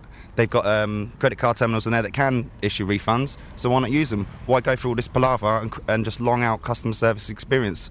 And what are you going to be shouting on the streets of Dunstable? Do not go into the Blockbuster store. They have no... you have no rights, basically, there. You can't return your goods. You can't... if you buy damaged goods, chances are you won't be able to get your money back. So don't go shopping there. OK, obviously that's your opinion. Hopefully Blockbuster, we have got a statement to come from them later on. So are they saying, what, you can spend £450 on DVDs and CDs, things like that? Who in their right mind is going to want to spend £450 on Blu-rays and CDs like a month before Christmas? It's unreasonable to expect me to do that when I'm expecting to get a next generation console. If I spend my money, my £450 on just random stuff, I won't have the money for the PlayStation. So it's my understanding that refunds will be issued, but you're getting a different story here. Are you prepared to stand here all day long until you get your money back? I need my money back, and I will do what it takes. OK, so if not today, then what? What next? Whenever I have available time. So I've got work tomorrow, I'm working on Sunday, but then I should be back on my rest days. So you are prepared to come here any day that you've got free to stand outside Blockbuster Video and say things, hold up placards until that money is put back into your hand? That's right, and I'm going to be here all day today. You're clearly very angry, aren't you? I'm not happy at all, and there's blatantly a lot more people out there throughout the country that have ordered these consoles and various games and accessories that are all disappointed as well, and I'm sure there's going to be a big queue of people waiting to get their refunds too. OK, Adam, appreciate your time, thank you very much. That's Adam Sibley. Frustrating. Very frustrating. Yeah, he's very, very frustrated, and I think, the great thing about our radio station is we have got JVS. He's won his award last night. Hang on a second. Of course, sorry, one of the great things about this radio station, you got me as well. Yeah, exactly. Yeah, one of the great things, exactly one of the great things. You said the great as well. Thing. Yes, but JVS being a consumer champion, yep. I believe the team are going to be on the case and hopefully talking to Blockbuster a bit later on, certainly getting a response from Blockbuster. Excellent. And hopefully some answers here for Adam Sibley in Dunstable. Excellent stuff. Justin, this probably make you jealous. I know you're a bit of a gamer. I'm going to be spending an hour on the new Xbox One console later on this afternoon. Do you want to come along with me? No, I think I'll leave that one. Ian, when I was a kid, all my friends were into games, and you know what I did? I went home and I listened listen to music instead. People thought I was sad, but do you know what, Ian? Who's got the last laugh? I'm presenting a music show tomorrow morning, and that, for me, satisfies me. And all of those people are designing video games and making millions of pounds. Justin, thank you very much indeed. Across beds, hearts and bucks. Well, this is Iain Lee. BBC Three Counties Radio.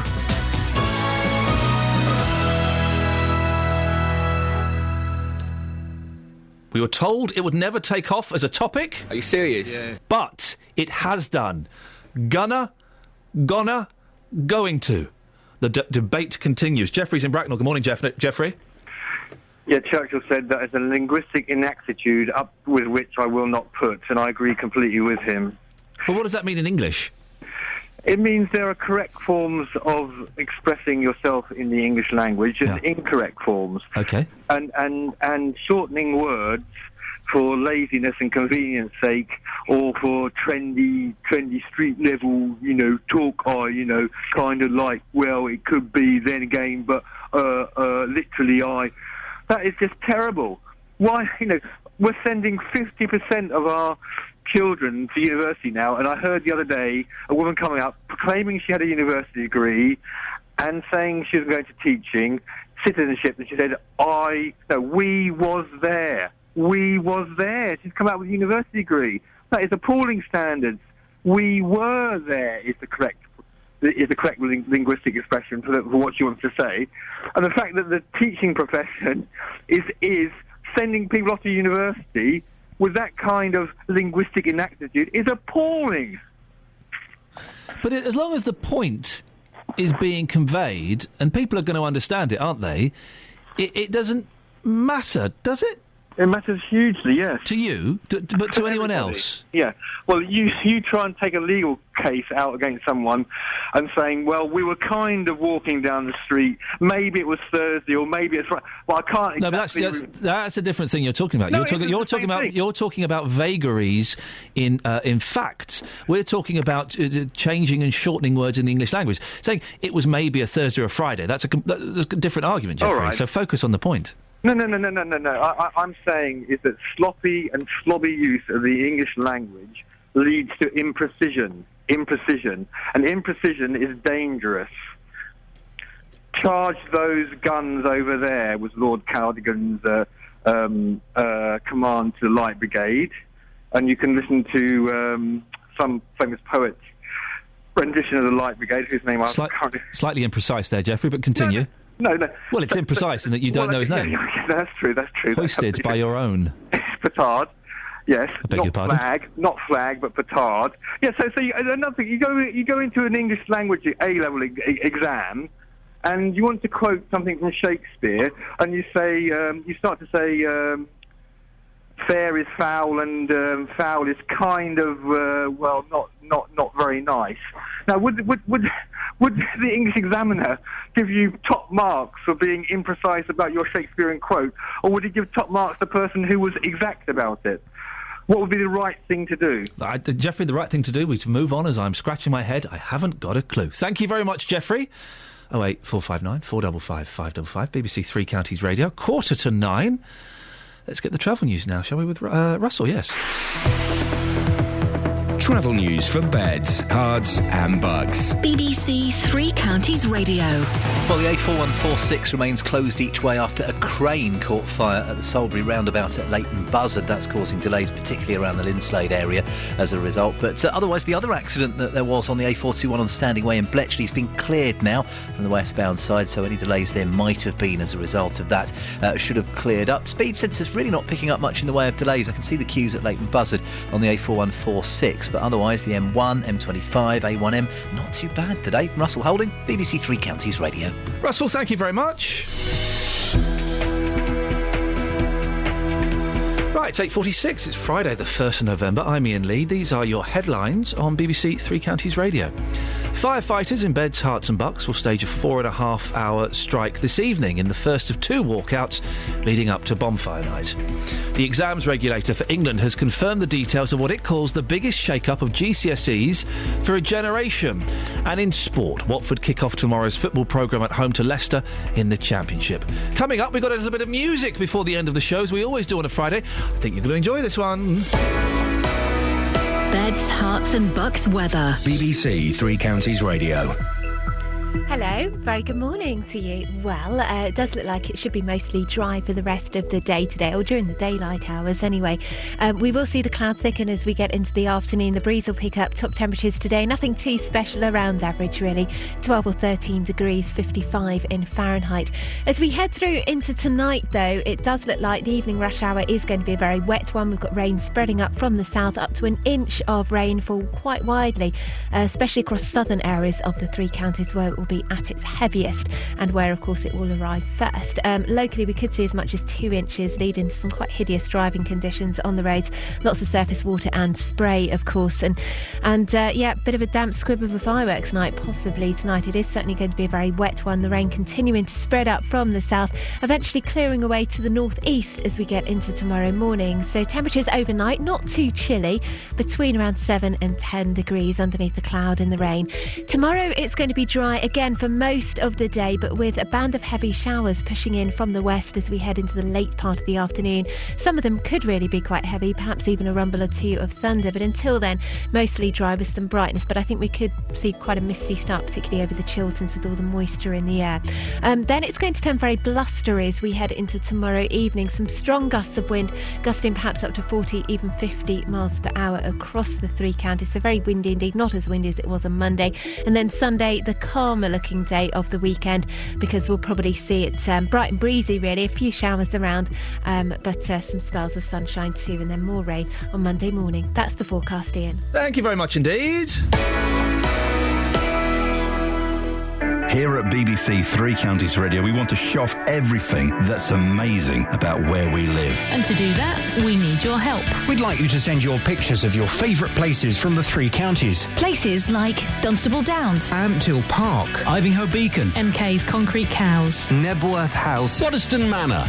We'll then use them on our Facebook page to show everyone exactly what this area has to offer. Send your pictures to 3cr@bbc.co.uk and then visit facebook.com/BBC3CR to see everyone's favourite parts of Beds, Hearts and Bucks. Oh, I'm getting some very angry texts. Very angry texts. Bill in Milton Keynes says, Ian, is it not Public Service Friday? I'm a retired paramedic who worked in Northads. This is on the subject of the phone app that paramedics will get to help them decide which hospital to go to. Before EMAS was formed, I only had to run to local hospitals. After EMAS, I could find myself working in Leicester, Derby, Lincoln or Nottingham. It was impossible to know which hospital was the best or nearest. In many cases, how to get there. So don't knock paramedics. I don't think I was knocking them, Bill. And on the subject of shortening words, Marion and Hemel says, Ian, that person who's picking you up on everyday language said that journo. What's a journo? I know, you know, and he knows, but I've just looked in my ancient 1986 dictionary and it's not there. Well, there's a couple of minutes if you want to give us a call. 08459 455 555. Now, on a Friday, we like to have a little bit of music. We like to invite a musical guest to come into the studio and perform, and we've had some interesting ones, haven't we, Kelly? We have. And by interesting, I mean, well, no, we've had... let's leave it there. We've had some interesting ones. We've got a cracking one this morning. It's Sophia Denisi. Good morning, Sophia. Good morning, thank you very much for coming in this morning. Thank you for having me. And who's this gentleman next to you? This is the great Barry Morrison. Hello, Barry. Nice to... You're the guitarist. You're a very highly polished guitar you've brought in. Thank you. I like to think so. Shall we crack... Have you got a couple of songs for us? We've got 2 songs. Shall we crack on with one, and then we'll have a chat? So which one are you going to start with? I'm going to start with Crazy Blues. Away you go.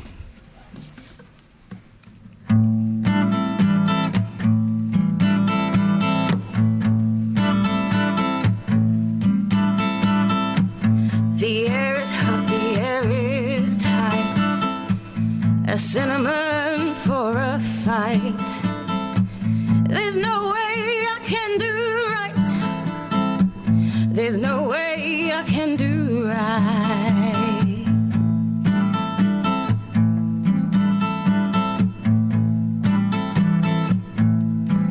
I'm going crazy in this house, 'cause my baby I can't figure out. He breaks me down and he shuts me out and he stresses me, no doubt. He makes me cry and I don't know why. I just can't get him off my mind. Yeah.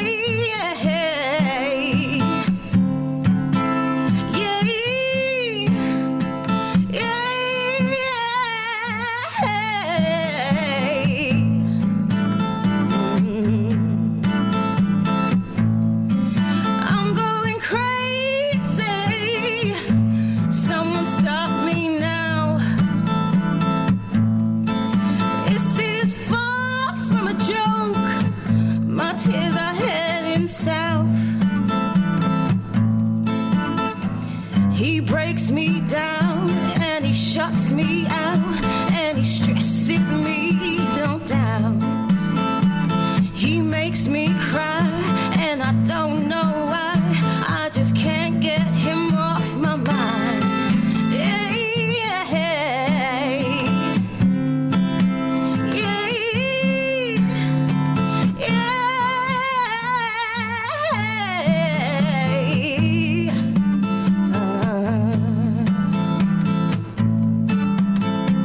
the fiery nights, and there's no way of stopping me now.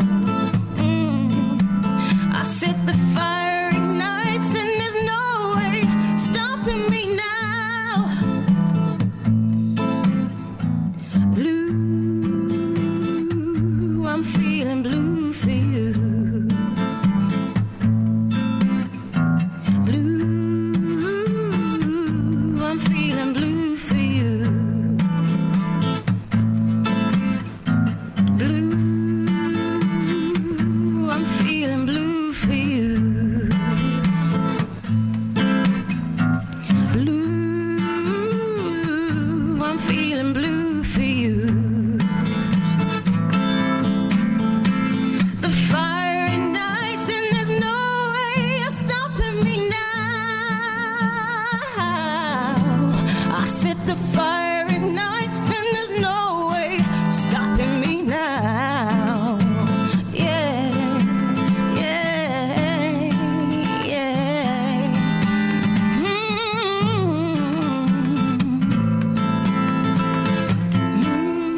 Feeling blue.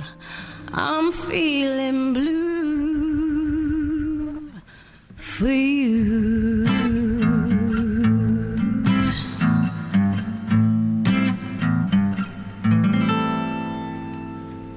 Fantastic. Well done. That was wonderful. Bless. It must be really hard coming in at singing at, what are we, 10 to 9 in the morning. That can't be... Do you normally sing in the morning? In the shower. In the shower. Well, you're doing a correct job. Now, listen, where can people find out more about you? What have you got websites and things? And I've got a page, a Facebook page, Sophia Denisi. Yep. Sophia with a PH, Denisi, Danesi, and I'm on Twitter, so people can find out easily about my gigs, what's coming up, what I'm doing. And what have you got coming up? You've got some exciting stuff happening, haven't you? Yeah, I'm currently working with Stephen Large, music director for Duffy, Paloma Faith. Wow. So we're currently working on a project together. I have Relay for Life next year, which... yeah, I'm really excited. I'm doing that with another two other girls, Alex and Colette. And also I have my advert. Your advert? Well, it's not my advert. What? It's an advert which is due to come out next year. Yeah, next year. Very exciting. And people can buy your songs and stuff on iTunes. Can they do that now? They will do. They will do. Yeah, Brilliant. Crazy Blues is coming out. Lovely. Have you got any gigs coming up at all? Relay for Life. Relay for Life. Yeah, okay. cancer research. Listen, we're kind of running out of time. Can we squeeze in another song, do you think? Yeah. Would that be okay? Try. Listen, if we run out of time, I may just kind of give you a little wave, which Okay. means... Shut it.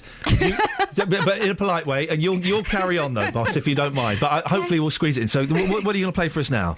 This one is called Selfish Kind of Love, and it's the first time I'm performing this. Hey, so. fantastic. Thank you. Away you go.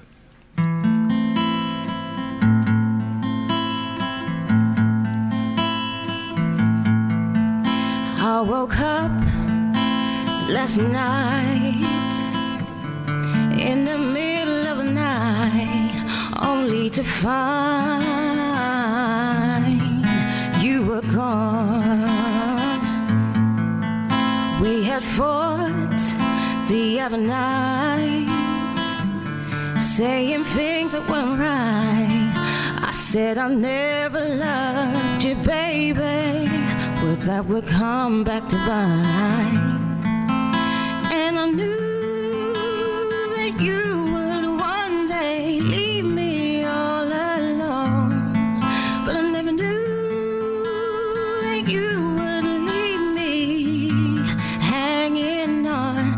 It's that selfish kind of love, selfish kind of love, kind of just ain't good enough. It's that selfish kind of love, selfish kind of love, kind of just ain't good enough. I woke up last night in the middle of the night, only to find you were gone.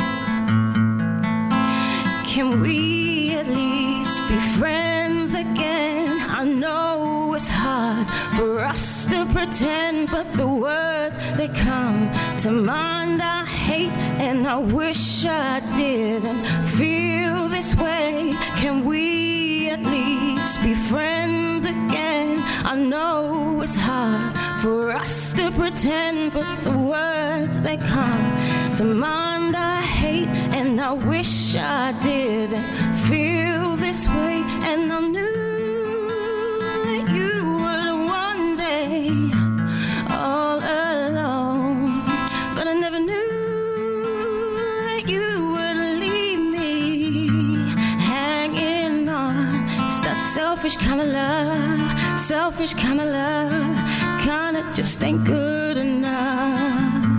It's that selfish kind of love, selfish kind of love, kind of just ain't good for us. It's that selfish kind of love, selfish kind of love, kind of just ain't good enough. It's that selfish kind of love, selfish kind of love, kind of just ain't good enough. Your timing is impeccable. That was fantastic and perfect. Sophia, thank you very much. We'll give you a little plug again in a second, but before that, Russell, let's have the travel, please. Well, hi there. The A4146 still closed each way because of a crane on fire at the Salisbury roundabout in Leighton Buzzard. They may have put the fire out, but the road's still closed off and traffic's queuing, particularly on the southbound side, with reports of delays around Linslade. Not a huge amount else from what I can see on the speed sensors. Even the M1 and M25 not bad. Russell Holding, BBC Three Counties. Russell, thank you very much. Have a great weekend. Sophia, just give us a plug for your Facebook page and Twitter again so people can come and find out more. Okay, you can get my page on Facebook, Sophia Danesi, Sophia, SOPHIA-DANESI, and the same for Twitter. Excellent stuff. Thank you very much, Barry. Thank you for coming as well. Excellent stuff indeed. That's it. That's your lot for this week. Don't forget, download the podcast. I'll be back on Monday at 6. Until then, from me, ta-ta. Local and vocal across Beds, Herts and Bucks. This is BBC Three Counties Radio. Thank you, Iain. Good morning. Welcome to the JVS show. I'm Jonathan Vernon-Smith. It's Friday, and coming up on today's Big Phone-In, do you support the firefighters' strike? Firefighters in Beds, Herts and Bucks are on strike this evening, just as thousands